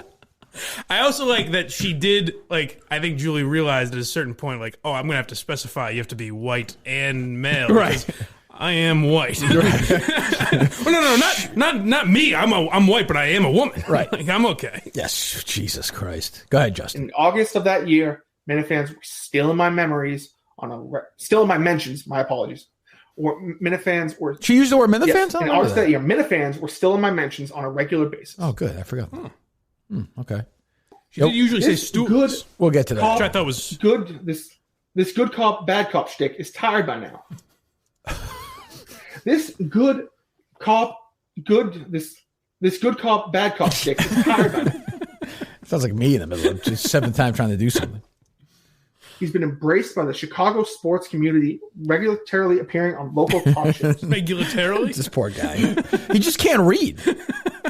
It's like Rocky 2. That's one of the most odious aspects of the He says, does it say Otis? Odious is what he's looking for? Yes. Okay. So the first one is you know what it is. And then he just says Otis the second time? Go ahead. And in some way, that's one of the most odious aspects of Otis. This is great. This is great. O'Brien, who profiled Barstool. Hold on. Why does he start like that? Like his sentences like that. O'Brien. I think he's O'Brien. I think he's capturing Julie's persona, kind of. O'Brien. He wants you to think she's reading. O'Brien. Who profiled O'Brien. Oh, O'Brien. He's saying the name O'Brien. O'Brien. So that O'Brien. O'Brien. What do you think he was saying? Like, O'Brien. O'Brien. Who profiled O'Brien. By the way, the good thing about Soledad O'Brien is that she certainly showed going into the Brian Gumbel story. She's now proven that she had no bias going in. Right. It's just fucking unbelievable. It was a good story. Go He ahead. accused me of trying to defame Portnoy. He definitely believes that's like defame, like take his fame away. Oh, for sure. Defame. Well, we can't get him on words he gets right. By the way, Soledad O'Brien does give a blurb in the back of the book too, just for that's very nice. Just for. I'm sure she'll read every word. Oh, God, I did, which is incredible. I had a quote that I read from 2011, which remains true. People who don't like life, they don't like to laugh. They don't like fun. They don't like. What is the sentence? It's a Dave quote. To be fair, it could be exactly what Dave said. It's one dummy quoting another one, if we're being honest. Which remains true. People who don't like life, they don't like to laugh. They don't like fun. They don't like men. They don't like America. Thank you, Justin. Go ahead. Lawyers handled the sexual assault allegation. Handled his sexual assault allegations. He got around there. He knew. You ever heard when you've? I'm not a big audiobook guy. Have you ever heard a guy do an audiobook in the middle of it just go and just start the line over again or no? My favorite is when he'd stop to take a drink and he would just go. He was exhausted. It's a lot of work. I know. And then when he leans in to check Twitter, and all you see in the screen is just his face. Yeah, especially like a couple times. Substantive help. What? Substantive help. Substantial? Substantive. Substantive. Yeah, substantive. You sound like him. I know. I texted him, and I didn't think he would read it until after. I said, "This is fantastic." And during the broadcast, he goes, "Thanks, Mike." And I felt like I was going to shout on TV. I was Thank like, you, Mike, for saying I'm fanistic. Take, for example, George Yeah, Mike called Costanza's- me a fat shit in the text, and I don't understand why. Hanks? Mick. Take, for example, George Costanza's. Oh, come on. You have to know that one. Jason Alexander must have been in the top 150. George Costanza's. What's that? George Costanza's. Jason Alexander must have been in the top 150. How did he not know that one? Jesus. Billie Jean King, who penned an op-ed for the Washington Post on the sexism and endemic to the world of sports. What? Endemic. Oh, I can play against. I know what he's saying. Billie Jean King, who penned an op-ed for the Washington Post on the sexism and endemic to the world of sports. I like the pauses because you can just hear. Think. Oh, fuck. He's just saying nope. Like, nope. Don't know that one. Bolton. Serena submitted to the Whip It like Danila Hatachuva. I'm pronouncing that wrong. Oh, wow. Okay. So in this month, he's been 100% so far. You know, guys, they got me on one. I mean, nobody's perfect. I am an imperfect man. Broken Rather clock. than as a homage. Look at that one again. Rather than as a homage. That's another one where I can see reading it like that, but not That the second realizing. time? Yeah. Yeah, be like, oh, shit. It absolutely floors me that because women state an opinion about sports, they become targets and sexual objects. She said, basically, I had to ask at least 20 players questions off the record. What's wrong with that? Yeah, I don't know why I grabbed that one. I think the rest of them are just kind of longer ones, longer sections from the book. Okay. Well, there you go. Thank you, Justin. Actually, hold on. Oh, yeah, okay. During one of his breaks, he saw the tweet that I put out of the show account with all the words that he'd mispronounced and took another run at him. Oh, good. Substantive allegations, defame, odious, regularly, diatribe, obligatory, incredulity, unavoidable, autonomy, incontrovertible, anonymity. Hold on. It's literally like, you guys probably never saw this movie, Regarding Henry with Harrison Ford. No. So it's from like the 80s, and the movie gets shot in the head, and he has to learn to speak again. Okay. And it's like syllable by syllable. Incontrovertibly. Like that's what it sounds like. Yeah, it seems like I might have been wrong. I guess he doesn't know how to I don't think he knows how to read. Those are not the easiest words, though. I know, but I mean, those aren't even close, though. Otis? I thought it was Milo and Otis. There's no T in there. You understand? Substantive allegations, defame, odious, regularly, diatribe, obligatory, incredulity, unavoidable, autonomy, incontrovertible. There you go. Anonymity, vitriol, perpetuity, authoritative, signally, Meaver. What was the last one? What was that one? That was Sigourney Weaver. Oh, he says Weaver? He gets that? Signally, Meaver. Good God. That's quite a sound. The fuck? What was that? Again, in the span of one day, you got more cuts than you had for Chris Curtis mispronouncing shit. No question. We have Suck no. my peen. That's my face. I think that's our new Suck my abortion, peen. Steve. Oh, you think so? I think so. Suck my peen. I think that's the one. That is too funny. Go to the kitchen and make me a sandwich. Oh, God. Yeah, tweet out we're going to take Cry calls more. in half an Are you hour. gonna Cry? Steve.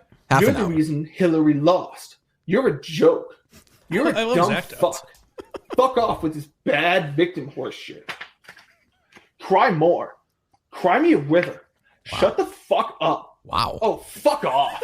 He's more of an actor than a narrator. He's like Ronan Farrow. He is. Yeah. He'll take calls about that today, right? I'm sure he Because will. all he does is take calls, right? I mean, that's, Yes. like other shows that we're familiar with. They take calls, right? They do take calls. Do they? Okay, Yes, good. They yes. can take them today? I hope so. Unfortunately, you can't go back and hear some of the calls from yesterday because happened? everything's scrubbed. Well, first of all, yeah. so there's a Mannix war brewing. I saw. I believe there is. The younger brother, Orion, what's his name? Taylor? Tyler Mannix. Tyler Mannix. He's kind of like the hip. He's like the Taylor. I'm sorry, Taylor. I don't know Taylor why I meant- Mannix. yeah, He's like the in Yellowstone. He's like the Casey, I think. He's like the bad boy, I think. And I think Bro, you wouldn't last a day in the Army. You're not a leader. it's absolutely not true. Absolutely not true. I would last. First of all, I don't want to. I can't believe I have to do this, but I will do this just because, and people are going to shit all over me. I've dreaded doing this for the last 12 hours. I had to talk to Eric yesterday, Dave, all these people. I'm not kidding, which I wish I was. But I want to be very clear about this. They wanted me to make this clear. The Afghanistan war was a hoax. For real? Yeah. They wanted me because I think there was some confusion about it. So I wanted to make that very clear to everybody out there. I have proof. I will announce it at some point. Now's not the time, but it was absolutely fake. Oof. Huh. And anybody who claims to have fought there, I'm not seeing it. We're talking about Ben Albright and which Mannix? Jeff or Taylor? No, definitely not Jeff. He's a blimp. Taylor, right? Taylor went. Yep. Right. So Taylor, the fighter, is like a closet Minifan, is my understanding. It seems that way. Is yes. my deep understanding. Yep. And Jeff, the older brother, it's a tale as old as time. Right. It's like Legends of the Fall. That's Like, what I was these guys thinking are the same just, with Papa Mannix and the Anthony Hopkins role. Like these guys are ready to explode. It's like the mega powers. They're ready to just blow up. And I don't want that to happen. I'm not gonna. Chris knows I'm not here to break up long partnerships. No, you've in never done broadcasting. that. That's not my way. That's not my business at all. But they went after me. They went after Dave. I'm just defending my territory here. I called in, and now it seems like Taylor. I saw some idiot posted DMs. Don't do that. Yeah. What the fuck are you doing? Don't you think it's a scumbag move? He has a job. That's don't do that. Don't do that. You Don't can do kind of allude to it. You can have a little fun, but Yes, I mean, come on. But what was said in it, as long as it's out there, is that it wasn't us. Well, right? No, is it just basically like, hey, I was trying to have some fun. My older brother's kind of a dick. Yes. So, I'm trying to look at it as I'm getting more mature over the years. I think we've talked about this recently.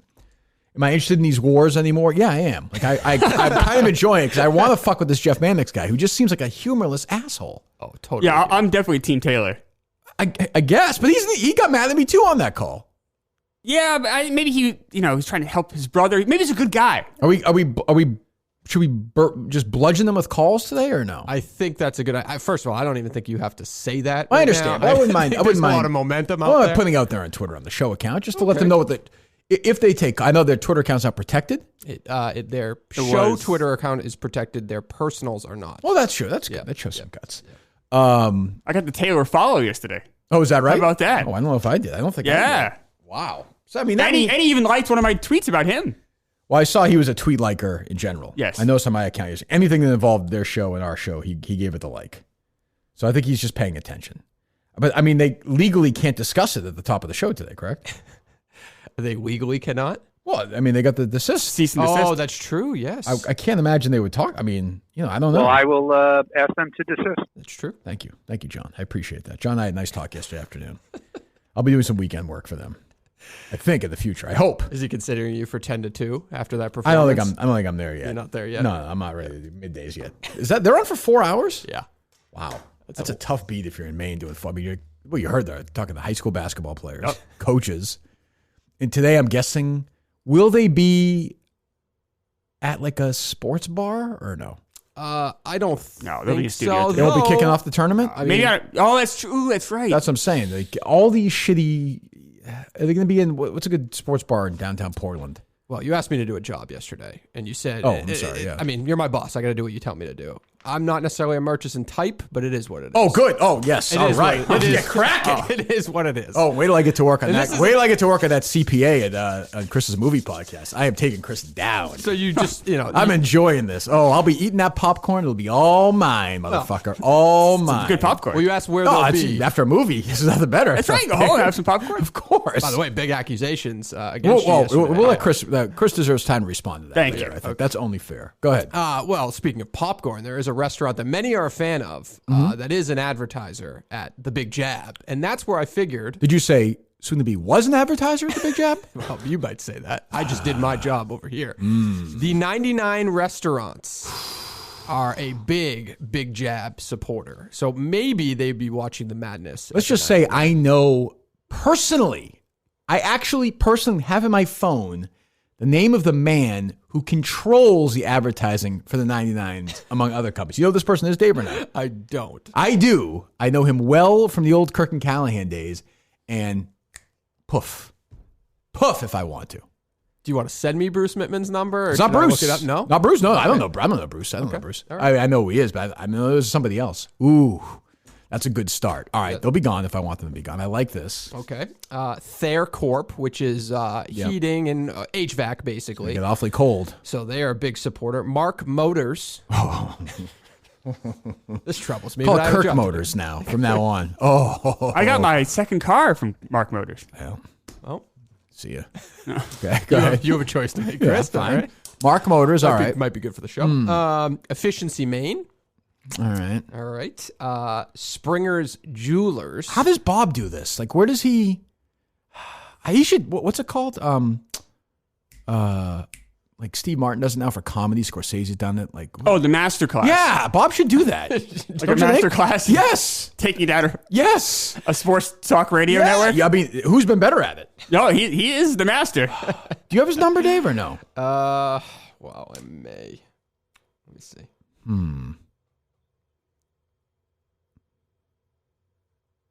I do. Let me call from a different number. Yeah. This could be helpful. I suspect he'll play along. Oh, I'm sure. What's wild is like, I support Jerry's show 1,000,000%, but like, you see Jerry going after the swimmer? Yes. I Leah haven't. For the last Leah year. Thomas, you know. Yeah. I know he has been in the past. Is he still? And like, I'm the one who like Murchison went after all the time. I don't even understand. It doesn't make any sense. I know it's weird. I mean, I think I was more aggressive as we're seeing here, but still. Right? This could bring a lot of people together. This is doing a lot of good. Bob on Thursdays, Dave? Wait a second. It's funnier. Might be here on time. That should be hysterical. He's prompt. I will say that. He's on time. This is disappointing. Maybe sleeping off after a big date last night. All right, so let's get okay. This isn't malicious in nature either. So From us? yeah, Looking for advice? We're looking for collaboration from him. Yeah, we're He just trying should to have answered that. So how would you? All right, so let's look at this. Sort of soberly here, as best you can, Chris. I'll do my best. Yeah. Do we do this alphabetically? And if you do alphabetically, do you start with 99? Yes. Okay, you do. Okay. I'm gonna put that in the ends anyway. I know it's not, but I'm gonna list that in the end. Just 'cause when I think of it that way. Do you do it alphabetically, or do you go by the one that seems like most likely to get the kill early?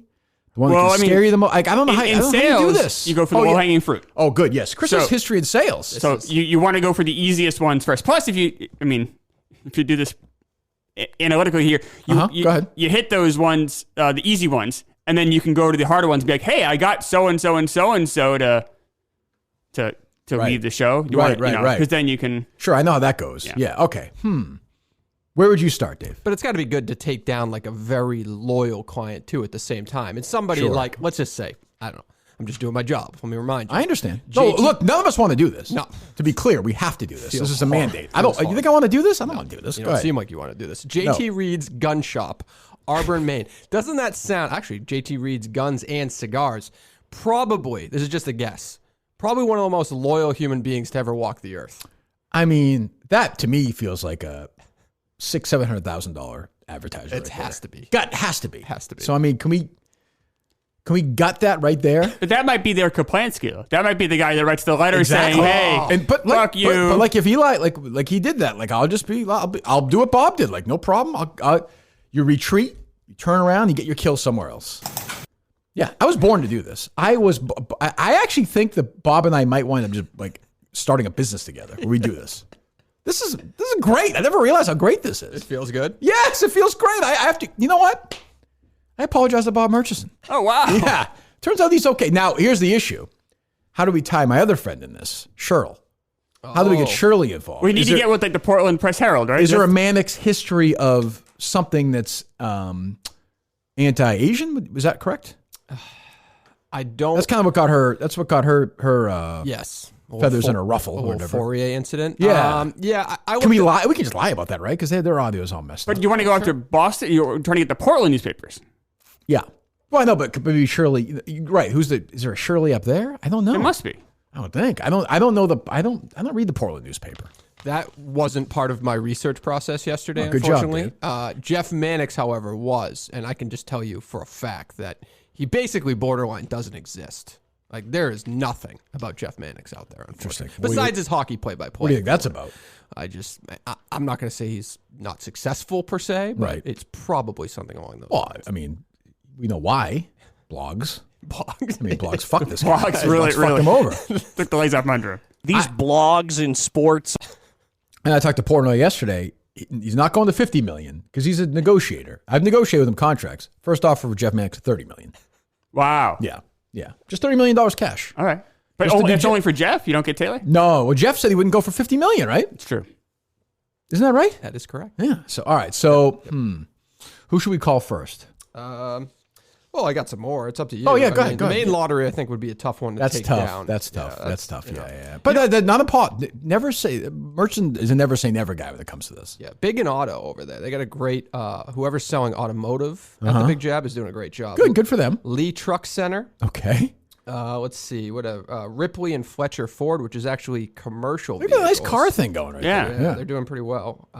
Let's see. Charlie's. I don't remember what Charlie's was, but I actually think that was automotive as well. Nappy Distributors. They're actually hiring right now if anyone's looking for work. Okay. All right. Chris. All right. And Maine General Health is in the mix as well. Sounds sort of vague to me. All right. I got to think about this. There's a lot of work. Some might say that you should have some, maybe some moral questions about doing this. I have none. Okay. They went after me. Right, this is how you respond. I see. Yeah. I mean, if this guy wasn't just dick on the phone yesterday, I'd have no problem with this. I'd be like, oh, you laugh around, you do it, but when you go after me, you go after my listeners, you go after my company, you got to fight back at some point. You been knocked out. Yeah. I mean, so I think we got to go one by one and get to work on it. Dave, I'm going to have to put you on this, I think. Okay. Yeah. I think you have to take these places, get these advertisers to, Each and every day? I think so. Okay. Yeah. Or hire somebody, Little Jack can do it. He's not doing anything else. Oh, he actually he cut up some video yesterday. He's doing okay. What did he do? He put something on YouTube, which was nice. Oh, okay. Yeah, I saw that was on YouTube. I Yeah. appreciated that. Good. I might be angry at him, though. Why is that? Angry. I didn't like tone out of him yesterday, which I think was him. What do you mean? Somebody sent a direct message to the show, and I didn't like how he responded to a fan.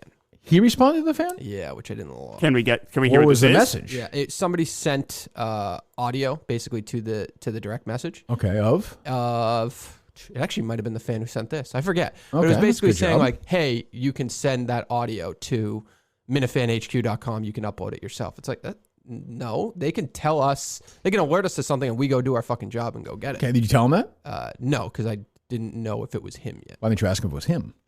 Because I wanted to say it on the show first. Okay. All right, we'll find out. It seems like a learning thing. That's not a big deal. Yeah, I just didn't like tone. It's kind of like, they're nice enough to alert us to things. Uh-huh. Let's make sure we're nice back and respectful. Did any Minute fans call the Mannix boys after the show was posted? After the show was, I heard that people were planning to. I didn't hear any calls yesterday. Okay. Well, I mean, I would just say call. That's all. Just call and have some fun with these guys. Let's see if they can play along. I'll give them a day or two to see if they play along. How's that? There you go. Yeah. If they don't play along, then I'm gonna bludgeon their advertisers. Okay. That I think is reasonable. That's a reasonable ask. They have the rest of the week to play along. I feel bad for Taylor. Why? He's on the show with them. He was yelling at me yesterday. Feel bad for Taylor. I'm Team There Taylor. are guys who fought in other wars that were real and died, and this guy pretended to fight a pretend war. Like, I don't feel bad for him. I've been to basic trainings. Well, that's unbelievable. Well, wow. It's incredible. And Taylor, he is kind of catching some shrapnel here. Look, because- he's for the first time in his life. He's there. He's on that show. That's life. You chose to be on there. You chose to have the, it's not your fault he's your idiot brother, but still you're on the show. Well, we won. Yeah, but in fairness, like we just said, like it's not fair that you got all this shit when Jerry was the one saying all the anti-trans stuff. Yeah, but I never said that while I was on the show. Now I'm on the show. He wants to leave the show and complain about his brother. That's great. He's still there. That's life. What were you saying, Dave? So are you saying that Taylor may have an option to leave the show and potentially come in on Thursdays? Maybe, I don't know. I think He seems like a Spitfire. Yeah. I don't know. He seems really exciting. Well, I did find some audio that Jeff talking about his brother joining the show. Oh, the I'd announcement? like to listen to it. No, it was just kind of like you do a show with your brother. What's that like? Because there's not too much Jeff Mannix out there, unfortunately. Sure. I love the fact you do your show with your brother Taylor. Taylor's a baseball guy. I know you're a hockey guy. I mean, you guys both like a lot of sports, but that's a pretty cool dynamic that you did with that show. This is Mike Antonellis, who I think is, I don't know what he does now. I know him. I hate him. I was going to say, do you recognize that name? I hate him. Ugh, I fucking hate that asshole. It's great because it's real and a lot of emotions are raw and real. Yeah, it was very unique, and the opportunity of how it all came about was a little bit surprising. I know, To be very clear, Dave Portnoy cost this guy his career as a superstar. This guy right here. This guy. Blogs were never invented. This guy. Go ahead. I like this guy. It was kind of once he got into adulthood and did some other things and was able to eventually go to college that he decided, sports was kind of something he liked, and he saw what I was doing. And is it anybody find interesting that right there that he didn't mention any military experience? Not once. No. I'm just laying it out there. That's all. I wish Jeff had mentioned that. That's as Harry would say, sus as a bus right there. Go ahead. Something he liked, and he saw what I was doing and decided he kind of wanted to follow in the footsteps. And we had the opportunity for me to bring him on after I picked up another broadcast job that was going to take me away. Jesus Christ. Oh, my God. Following in the family footsteps. Wow. What a burden. What an incredible thing that must be to follow him. It's like a midday show in Portland. How much older is Jeff than Taylor? He seems like he's 30 years older. So much older. It appears, based on this podcast I was listening to, that they didn't have a relationship for quite some time. So I don't know the family background. They didn't go too deep. I would think Jeff is like 10 years older. I have no idea. We'll find out. I'll find out next week, hopefully in studio with those guys. Yeah, so when is your, you have to make the offer. So what is your timeline there to work all that out? Let me know. I would say to my guy, John, let me know. I mean, I'm happy to do the show. Okay. I mean, what a boost that would be for them. Be great. Ratings-wise, have me in for a day. My return to radio. Kirk and the Jab. Yeah, no, it's the Mannix brother. I'm not getting away. No. I'm just a guest. Yeah, it's a sidekick for the day. Yeah, okay. I'll do updates. I'll do whatever they want. I'm not there to take over the show. No, it's the Mannix brothers. It's their show. I presume they do their own updates and flashes. I'm happy to fill in. Yep. They do. Yeah. Taylor does it himself. Well, because he's the younger brother. Correct. That's a tough dynamic. Yep. Because you could tell Taylor thinks his older brother's just, a stick in the mud, as they say. Oh, you really can tell, yeah. Oh, definitely. It actually makes you appreciate some of the other guys in the business, like when Glenn Ordway ended up coming back and he had to do the flashes, even though he was the host. No ego attached to that. But Jeff Mannix in Maine can't do his own flashes? No. I mean, fairness, Jeff Mannix probably makes more than Glenn did when he came back. But still, I mean, it doesn't, frankly, better at this point. But, still, maybe Glenn will fill in for him. Maybe Glenn and I will fill in for a week for the Mannix when they're away for Christmas week. Glenn will do it anywhere, so, yeah. I think Glenn did all day on Christmas this year, didn't he? What did Mutt have to say about this? Because Mutt's friends with these guys. Oh, I didn't talk to Mutt. Yeah, I'll talk to him at some point. Oh, you think he is? I don't think he is. I think that's actually like a generation younger than him now, I think. Yeah, he is, yeah. I think he has a lot of Maine ties. But he has that. I'm sure that guy must have done some work. I think Mutt is like a role model of his, like for him, which is just like no-brainer. Horrifying. Like, it's amazing, the Mutt Manansky coaching tree, of which I suppose I'm part of in a weird way. But yeah, I thought we had a good time. I don't know. I just wish guys like that would have some fun. That's all. Just fucking loosen up. What the fuck? Have some fun. Jesus. Well, based on everything I was hearing yesterday, Jeff Mannix is one person who has probably never had fun in his entire life. It doesn't seem like it. Yeah. Why? What else? Everybody was just saying that he just takes himself so seriously. That's what I mean. Why not fuck with this? Chris, why not have fun with this guy and bring him down? Take away his advertisers, cost him his job, and get him on the street. I was going to say, have fun, or else we'll take away your advertisers. Yeah, I don't think it's a choice. Do you think we'll really be successful? I don't know. You said the people that run the 99 restaurants. I do know. So maybe you will be. Well, what are our key it's on me. If you wouldn't mind helping me a little bit. What are our key bullet points when I touch down with JT Reeds? I would just say, honestly, like whatever play the video of that guy who went after me and my kids and say it was. Okay? Okay. Is that fair? That's totally fair. Well, it's really not fair at all, but it's more interesting. Yeah, I mean, that's what I would say. It is better audio than what we just heard. Yes, that's what I would say. I actually felt more physically threatened by the people in the front office space, like that guy who yelled at you. Like the middleman. There's always the middleman. Always. Yeah, I mean that's a good point. Yeah, what did he say to me? You gonna take it up with me now, tough guy? Yeah, I mean, what the?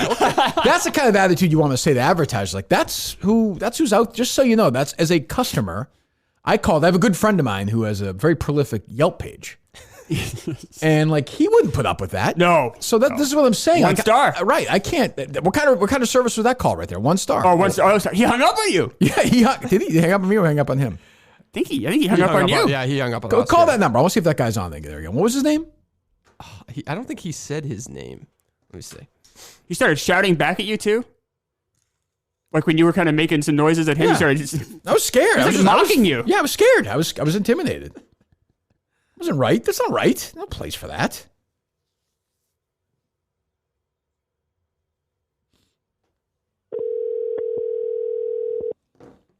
Ooh, that's the hotline. Hold on.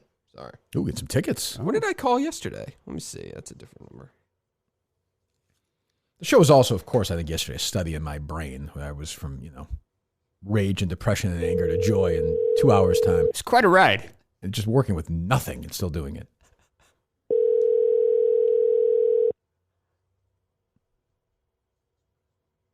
Do they have a syndicated more? Oh, they're on now, right? Yeah. Hello, and thank you for calling Atlantic Coast Radio, home of Big Jab Sports Radio 96.3 and 92.5, Sports Radio WPEI 95.5 and 95.9, and News Talk WLOB. I think we were on one of those stations. I think. Our business office hours are Monday through Friday, 9 a.m. to 5 p.m. Thanks. Okay, I think we're on If you PEI. know I think your we're on party's PEI. I extension, think. please enter it now. If not, please listen to the following list. All right, okay. Ooh, that's new.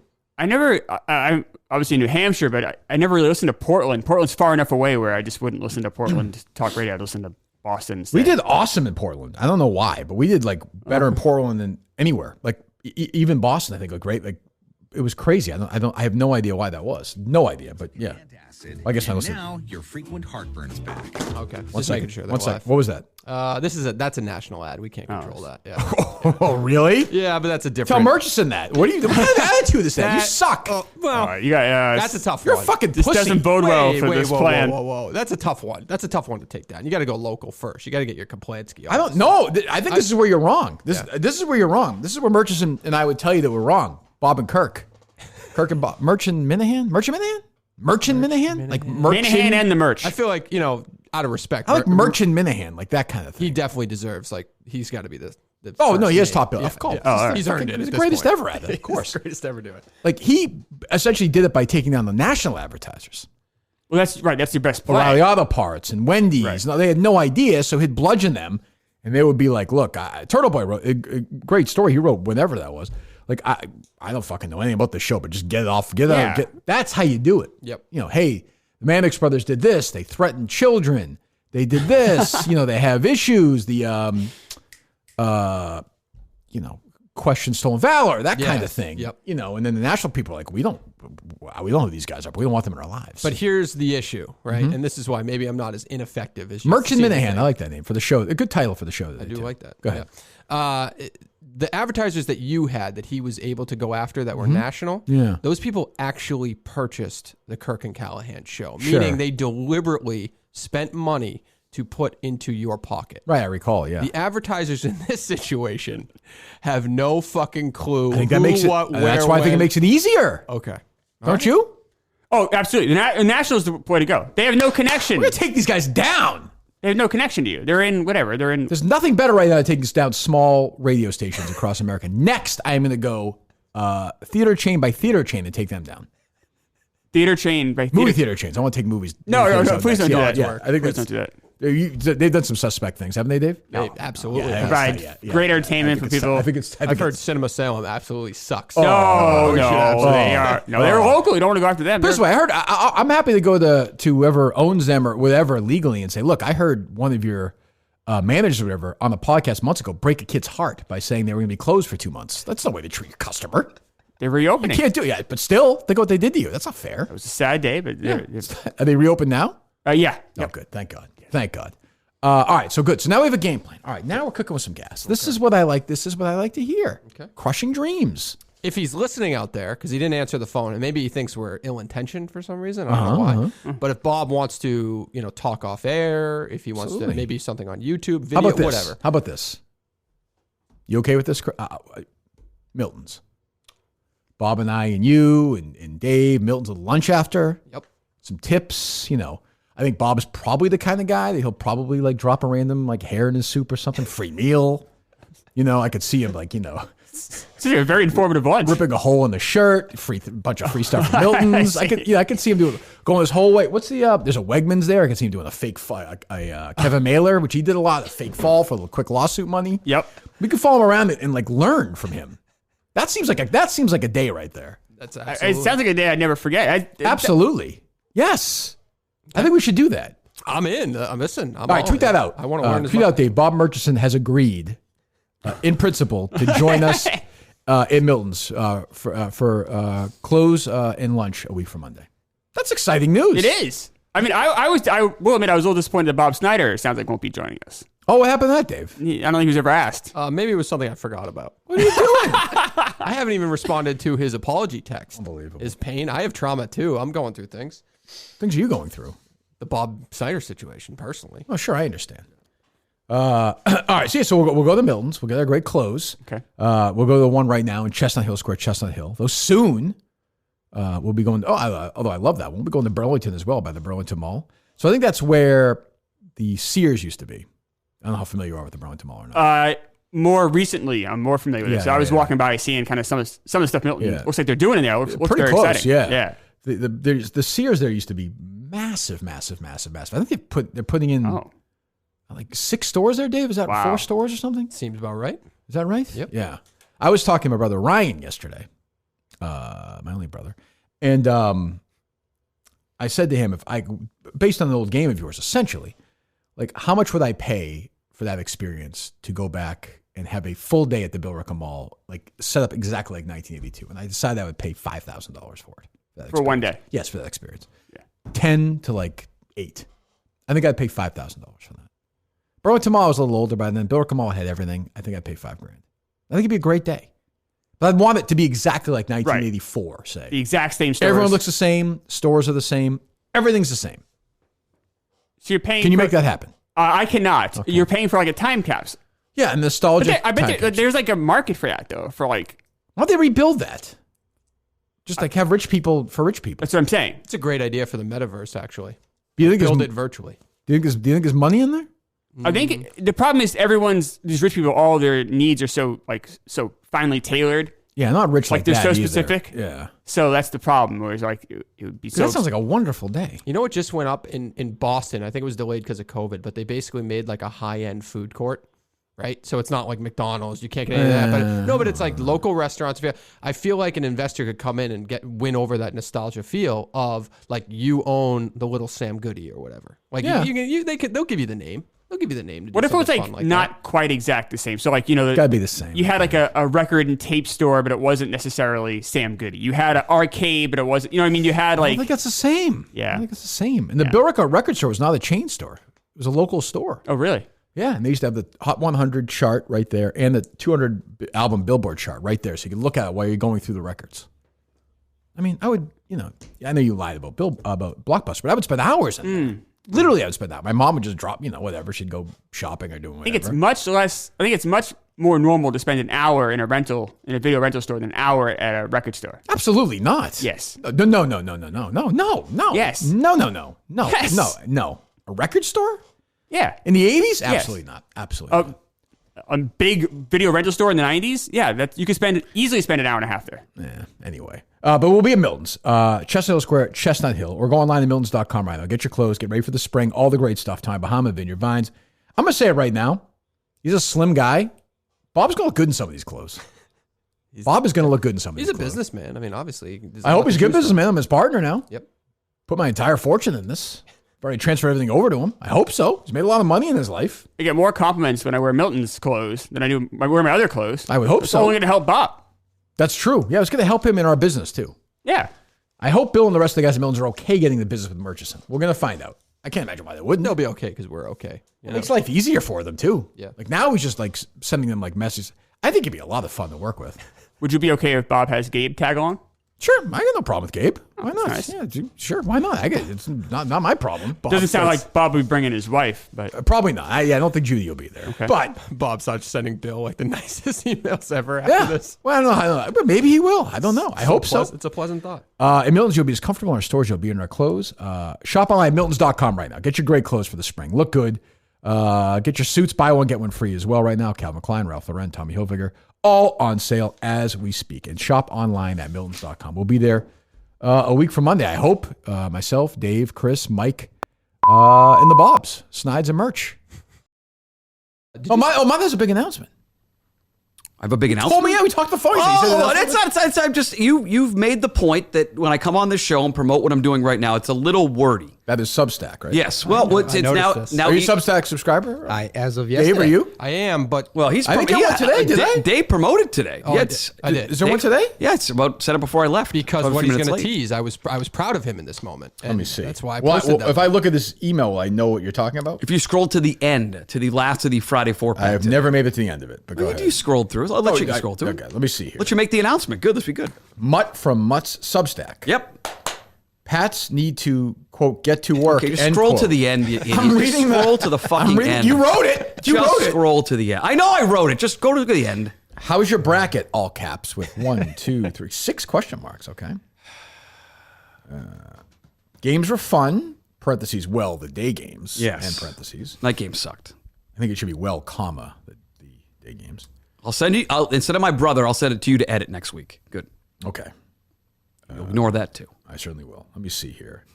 Making my way down here through Kentucky Derby. Can't lose parlay. All right, here it is. Oh God, he links to the Daniel Craig thing at the end. That good. I just try to put a dumb video at the end. What video? To get to the fourth part. He points out hypocrisy. It's always a good thing. You're right. Yes. Okay. If you got this far in the 4-pack. Yep. Which you barely did. If you got this far in the 4-pack and update going forward, you can access it directly anytime from muttstack.com. Fuck yes. Wow. Hashtag muttstack.com. We're trending today. Wow. Huge breaking news. Huge. It's preferred if you subscribe. Helps me out a lot more. But you can send non-subscribers there so they can, subscribe. Pledge your support, it says here. Because you're a subscriber, they want you to don't pledge. Begging for money? Don't pledge. $8, no, I've got $8 a month, $80 for a year. Yeah, people have pledged, and there's no. Nice. I'm not taking money right now. Tell a friend. Tell another while you're at muttstack.com. Yep. May direct to something else in the coming weeks. Maybe, but maybe not. Maybe not. There it is. Muttstack.com. Big T's. Muttstack.com. And that's a good URL, Mutt. Like that's good marketing. Thanks, buddy. Yeah. Is it because your other one was taken or no? Well, the other one weirdly redirects to a Blind Mike website. There it is. It goes right to the Friday 4-pack. Yep. Derby Prep Exacta. This is fantastic. Congratulations. Muttstack. You like that, Mike? Mike, whatever the hell your name is, Dave. Yes, that's easy to remember. It's good marketing. He's got to make a logo for it a little bit. Hashtag Muttstack. He's got to have an animated version of himself. Kind of looks like he's coming through the screen a little bit. Right. I can see that. Like the Lemanowitz thing, like he's like looking up or something. Yes. I can see that. Yeah, he doesn't have to say it. The logo says, the Lemanowitz stuff is pouring. I'm not kidding. Pouring in. Still? Oh my God.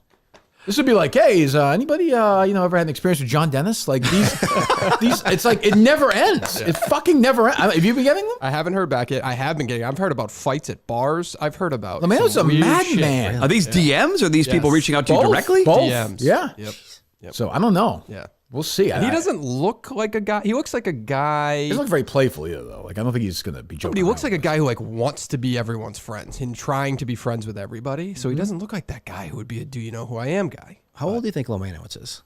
Really, 52. Really 50? 52. Let's say 54, 52. You think? Probably look it up on Wikipedia. Yeah. These guys think he's got to be big enough to have a wiki page, right? You think so? Look it up. Yeah. I feel like they're always younger than I think they are. Could be. When I look at them. Is it Kevin or Keith? Kevin Lemanowitz. Graduated from Cornell. I hang out with Pete Bouchard sometimes. I'm a Bouchard guy.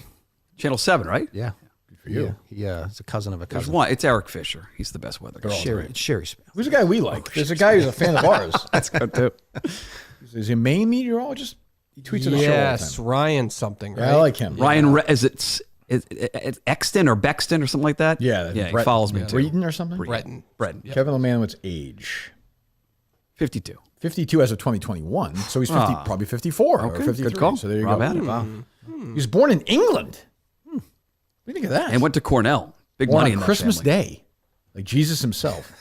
So You know like all those people. I know you kind of downgraded this the other day. Like people on television think Downplayed it? Downgraded, whatever. Yeah. They think so highly of. Well, I didn't downplay that. So I didn't downplay that. I think you think that Kevin LeMans would walk down the street, people would freak out. Nobody give a shit. Maybe not, but there is no such thing as somebody who's on local TV that doesn't drive a nice car just because they feel like they have to drive a nice car.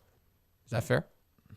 Perception. I don't know. Is that true? Is that what Kim Kerrigan was like? But she was wealthy. Like very wealthy. I think she was very wealthy? Yeah. Was VB like that? He was on TV too. VB, actually, VB might be the rare exception. But VB was like the wild, goofy, like I came from radio. I'm just like you guys. But she didn't have money from TV, Kim Kerrigan. No, very wealthy from that. She was in TV her whole career. Well, I know, but she wasn't like, you're saying very wealthy. Was she married to a rich guy? Husband successful, yeah. Okay, because I mean, she was making okay money, but not like very wealthy. I don't know if she had to, but it was definitely a thing even before she got there. They all do. You think fucking Chet and Natalie didn't drive nice cars? But they were they made a shit ton of money in their prime. They're making over $1 million a year. I'm just saying, TV people have the ego. They have to. Who are you talking about? All of them. Kim Kerrigan did. No, I know what she drove. Okay, so that's I know one. She drove a nice the one car. TV person you worked with didn't. So you're saying they all did. I've been in the lots of Fox 25. Okay. I saw all the nice cars. You've been in the lots. Yeah, like in the parking lot. So then you thought you were standing there in the parking lot for some reason at Fox 25. You saw the cars and thought, well, they must do this because they have. The anchors then go into the car, right? Don't they get in the car? But that's why. Maybe they just want to have a nice car because they have made a nice. Did the anchors get in the car? Yeah, because then they drive. I think so. That's how it works. I have a nice car. But like, I don't get the point. Called my car nice last week. It was a nice car. What cars do you have? He's got a nice little SUV. New one you got? Yeah. Traverse. It's great. Nice. But like, I don't know a lot of TV people, like Butch Stearns didn't come across like that. Like a normal guy, you would just see out hanging out. I bet he has a nice car. He's a moron, but he's a good guy. But he's not walk around acting like an asshole. Mike Lynch is always a great guy. But I bet he felt like he needed a nice car. Dennis, great guy. Mike Lynch is probably making $600,000 a year. No, in the 80s. What's he supposed to drive? When he first a started, Pinto? Like, what do you want to drive? When they first started and they you were have no idea what you're talking about. You have no idea what you're talking about. I'm just saying that right, but you actually have no idea. My research is not like. Who are you talking about? Everybody at Fox 25. It started their careers. Butch Stearns, again. You just said when they started their careers. They probably overexerted themselves financially to get the nice car. But you have no proof of that, to be clear. It's not part of my traditional beat. That's not what you're talking about. TV people are weird. You are right about that. Yes. TV people and play-by-play people are weird people. Big egos. Yeah, radio people, so normal. Some are. Who? I mean, and there's some TV people that are normal. Who? In this medium in general. A lot of them. Who? What? Who? Normal. Butch Stearns, normal. Not really. Not really. He's not to pronounce Chick-fil-A. He's like a weird guy. Pete Bouchard's normal. Weather people don't count. Like TV people. Weather people should count. They're bigger. Eric Free, who you know, normal guy, TV guy. Jamie Staten, Channel 9, normal guy, TV guy. Eric Free. I love him. Does. Oh, give me a break. Tom Caron, well. He texted me today, freedstack.com. It's not going well. Did you see there was rumblings? Great guy. Actually, he's a great guy. Did you see there's rumblings because all these regional networks are going under, basically? Oh, Bally's, yeah. Yeah, like that Nesson could take on some other sports teams from different markets, like potentially a Pittsburgh or something like that, because they're going to lose. Show them here? Yeah, that's insane. Like show like Penguins? They own the Penguins, right? Yeah. So maybe they would do that. Like people are calling it stupid, but there were rumors out there that could happen. But would it be terrible if they showed another game here during the day? No, it's better. It's better than better the than Mad whatever Fisherman. Yeah. Right. The ladder commercials. I mean, nobody would watch it. 24/7. Nobody's going to watch the Red Sox this year, so. Well, I think everybody's going to tune in when they watch the Boston Globe Daily or whatever the fuck Jesus they're doing. Christ. Well, I'm not allowed to joke about that. Muttstack.com is going to redirect there. You're going to be contributing to that. Be sitting there with Janae Osterholt. Chris, that's a great point. I hadn't thought about that. Excellent. God. Kevin. Yeah, Kevin. When Kirk did that stuff call, It's ridiculous. It was awful. How many games is that idiot Castiglione doing this year? If I had to guess, I believe it's about 80. But it's half the season. Jesus. Half the season. I was going to mention. That's what I mentioned to you yesterday. Was EEI during the day ran the tournament games live on 93.7 FM or AM? FM. No, you're lying. Yes, they did. I'm not going to give up my source, but I would just say somebody told me their nipples were popping through their shirt in Arizona when they were texting me with I don't glee believe about that. This. It's a fact. I listen. Dave? That is a fact. On the stream or on the actual 93.7? On the physical radio. Not on AM. Let me just say this. Let me say this. You've got to be shitting me. Bad job by you, Muttstack, not having that in your 4-pack. Glenn would text me back. That's a bad job. That's a bad job by you. They didn't want. Okay, that's. Well, they're airing Red Sox games pre-game at night, preseason games at night now. They're airing the NCAA tournament on a Thursday during the book. Now, what I think this is my. You want to hear my EI theory? They do it today too. How the hell do I know? I would assume so. You talk to Doug Lane. You talk to Doug Lane every day. I don't. Doug did call me yesterday. Did he really? Back. Yeah. Did he really? Yeah, you are the new Ordway. Well, he's helped me out with some stuff. Like technical stuff? Equipment stuff, yeah. Oh, great. Great guy. Hashtag Muttstack. You don't like Doug, right, Dave? No, I love Doug. It's easy to make fun of Doug. Yeah, he's annoying. But he's a great guy. He actually is a great guy. He's Like, one of my favorite guys. You know I like Doug. Oh, I like Doug. Though I'm nervous for him to take Doug's advice. Doug's like an old school radio guy. Yeah, but he's not. He also has great equipment to use if you're doing radio broadcast. That's what he's doing. Anyway, here's my theory. Just bear with me. I think a year from today, 1 year from today, 93.7 FM will be all gambling all day. Ooh. 6A to 6P. Well, 850 already is. I know. They're That's just going to say the last weekly for Adam Jones' afternoon show was in the ones. It was a 1.8. So what I think they're going to do, again, I should be right. You want me to write this for you every fucking week? Do you want me to just do this? No, Instead we're of doing parentheses okay. and links to we're doing okay. Daniel Craig? Okay, I'm happy to do it. Link, it's a video.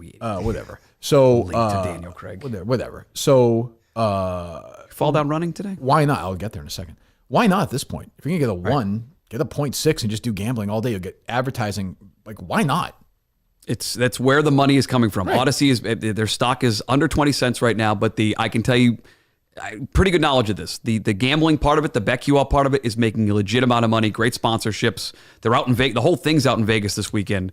That would surprise me. Wouldn't surprise me. If it's the entire station. If you told me the night show was just gambling going forward in games, I could see that. Nope, get ready. I'm telling you, a year from now, it's going to be all. Remember this, Dave. National, or they're going to try to localize it? I don't think you're going to care. You don't have enough local people it'll be national. But they'll make Costos national. But they don't even care if it's bad. They just have people. They'll just do odds, gambling, picks, whatever. Yeah. It doesn't even matter. Like you think, but the Red Sox. But who cares? Red Sox have MLB has partnership with gambling. You mentioned Nesson before, Rob. Like that's what Nesson does. Yeah, all day, about the right? commercial, but VSiN, which is a big thing in Vegas, they air like 3 hours of their show. All they're going to do. So get ready. That's going to be. And why not? I actually think it makes sense. But yesterday, no advertiser gave a shit because they're not necessarily buying the actual show that they're on WEEI anymore, really, probably. Right, correct, definitely and then, not. two, it's more money because you got the gambling company to sponsor Maybe the Greg will broadcast. still do a show. Maybe I could see that, like local in the morning Yes. and then gambling all day. Like midday is a disaster. No one's listening to it. Yeah. Like so, you just do that. That's what I would do because then you're never going to come back. The shows stink.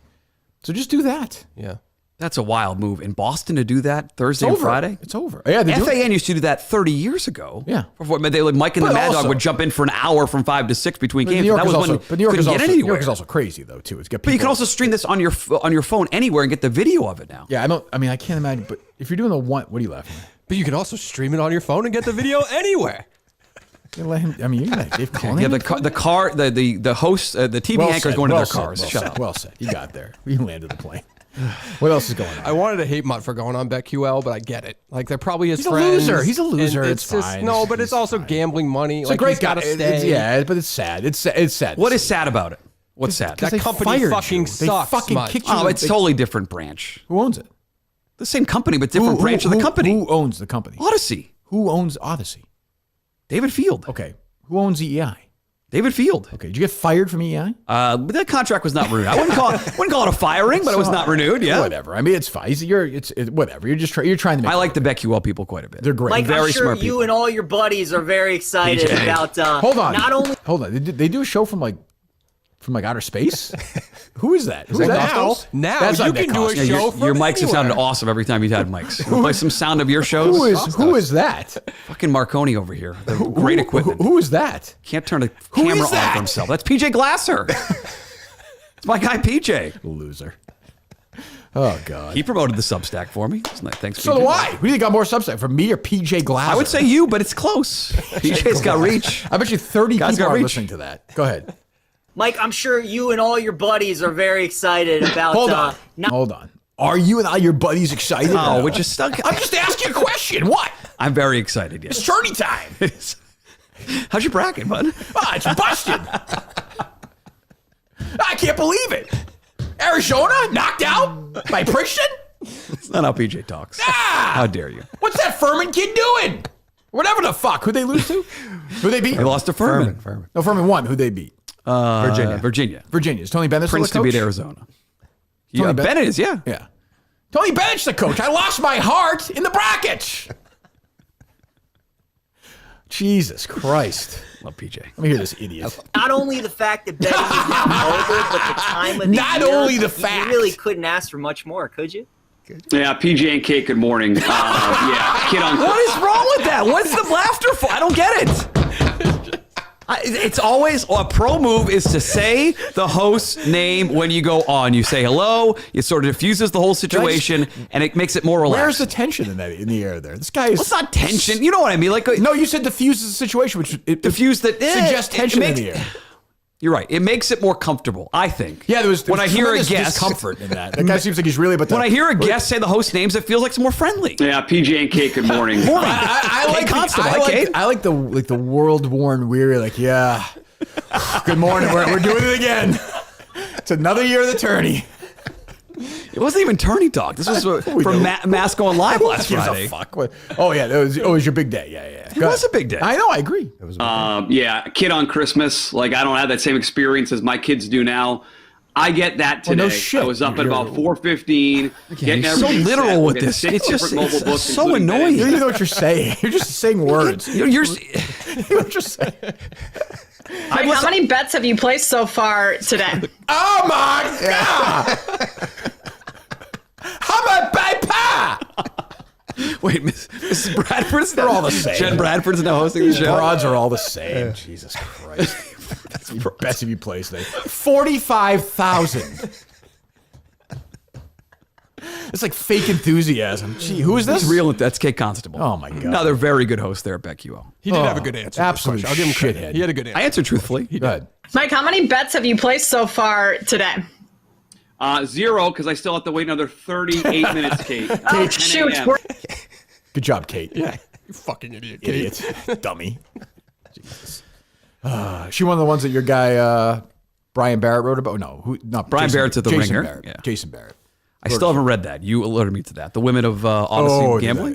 Dave saw it. Trista and Lucy and Aaron Hawksworth and Chelsea Messenger. Wagertainment. All great. Yeah. Wagertainment. Dave saw the Jason Barrett, Kirk Minahan tension at the mini golf tournament. I did. It was real. Yes. It was real. Actually, I called him a whore. I almost think the tension was worse. Like you look down on Barstool for allowing him to be there more than him actually being. And I will say, Riggs played it like he did the best he could. Yeah, because he was like, He's like, I can't believe you would let this guy be here. Like that says a lot. Before the round, he was trying to get in my head, but it didn't work. In fact, it propelled me to victory, I think. Anyway, well, there you go. What else? Not a lot of laughs, but did you see this asshole son of the former NHL player who pushed the wheelchair down the stairs at a bar? Did you see this? I did. I thought there were some laughs. That shit is I don't know. You're against that? I'm very much against that. You're an ally. Yeah. At first, I thought he just did it to a random wheelchair that was like nearby or whatever, and then it hit me. That was somebody's wheelchair. There was somebody in the wheelchair, right? That was somebody's wheelchair. Oh, it was an empty wheelchair. It was an empty wheelchair, but it was somebody who needed it to get from point A to point B. I don't think it was that bad. I mean, I wouldn't do it. It's an How old was asshole. the kid? He's in college. Whose son? Daniel Briere. Ryan, who? Daniel Briere. Daniel Briere. Okay. Yeah. This is not the guy who Whitney bullied. Who you exposed. Whitney's still mad at you about that. He's still mad at me about that? Well, I protected him for 3 weeks. Well, 3 episodes. But you made it happen though. The person called. I didn't tip that call. That's what he thinks. Canceling calling is what he does. I am wearing a Spit and Chicklets sweatshirt today. I am a day one guy. I would never do that. I was just prepared for the caller. ABC, always be canceling. That's true. culinary. There you go. That is culinary. I thought that Tuesday afternoon. I wrote it down. Little napkin. He was all excited. Nothing else to do. Just wandering around that house. Is the bus here yet? 3:30. I got to go outside. Can I watch tele? I can't watch TV yet. It's too early. Have you finished the White Lotus yet? No, but I heard the ending is really, really good. I was fucking around with you. You were not. You were not. I was. People tweeted me and said you did ruin it. So thanks. People are joking. I appreciate as well. it. Thank you, buddy. No, don't push any wheelchairs down. That's not right. No. Yeah, I'm running this morning, and it was like slow. My fault. I fell on my right side, but it was like slow and sad. And a couple of runners came by, and they gave me a look that I was like, oh my God, like I am old enough now that they're concerned about me. Like, you need help. And I was Just like, a shuffle? Was it a trip? Was it I tripped over like a root. You know, like just kind of doing it. It was fine. I mean, my running clip is fine. You'll see. I mean, think about how much you run, right? Yeah, and go ahead. then the amount of time you actually slipped while running. It's It's so kind of minuscule. it's almost remarkable. That's what I mean. Why That's would you true even statistic. tweet about that? It doesn't even Well, make sense. because I think it's important to give it a voice and a name and a face. It's relatable, right? Yeah. The people getting old? That's brand engagement. You're now the voice of brand engagement. Brand engagement. Brand right. engagement. Yeah. You're the voice of people turning 50 soon? I'll be That's 50 where next you year. Yeah. We met and I was in my 30s. I'll be 50 next year. You were in your 20s. I feel about that. I feel fine about that. I don't mind getting older. But getting older it's interesting. I find it being like I have great pubic hair. I find it to be interesting. That doesn't bother me. What are you going to do? It sucks. Why? You're young still. No, but I try to throw batting practice. Can't speak anymore, but that's fine. Half-hour batting practice to get ready for Little League, and my shoulder's like, you can't move it the next day. Yeah, that does get sore. I'm early 40s. That does get sore. It all For sucks. sure. Yeah. Is your kid wearing jeans today? Sweatpants today. Sweatpants. Green sweatshirt for St. Patty's. I forgot to wear green.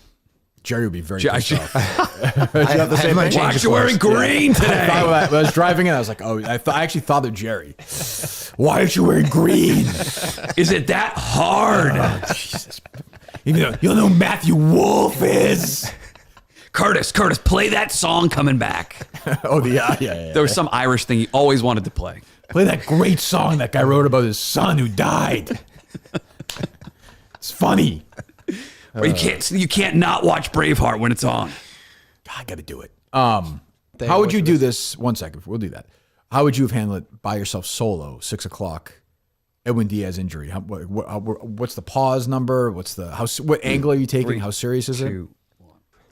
On a good Thursday evening here, Mud at Night. Am I still on EEI? Where can I be? Yeah, you're not going to be anywhere else, yeah. WEEI, you guys are already lined up. I mean, I can see that this is going to be a big night tonight on the phones at 617-779-7937. We'll let you guys speak later, but I got to start on this. You people out there that have called this show and defended the World Baseball Classic. Shame on you people. Okay. Shame on you people. This exhibition of a tournament just cost us our closer for the freaking year. This exhibition of a tournament? It's an exhibition of a tournament. It's like a pretend event. Gotcha. Okay, gotcha. I'm sorry. I'm sorry. No, you're good. Thank you, Mr. Program Director. No, you're fine. This pretend tournament that you baseball fans pretend to care about. Too many pretend. Who's your closer now?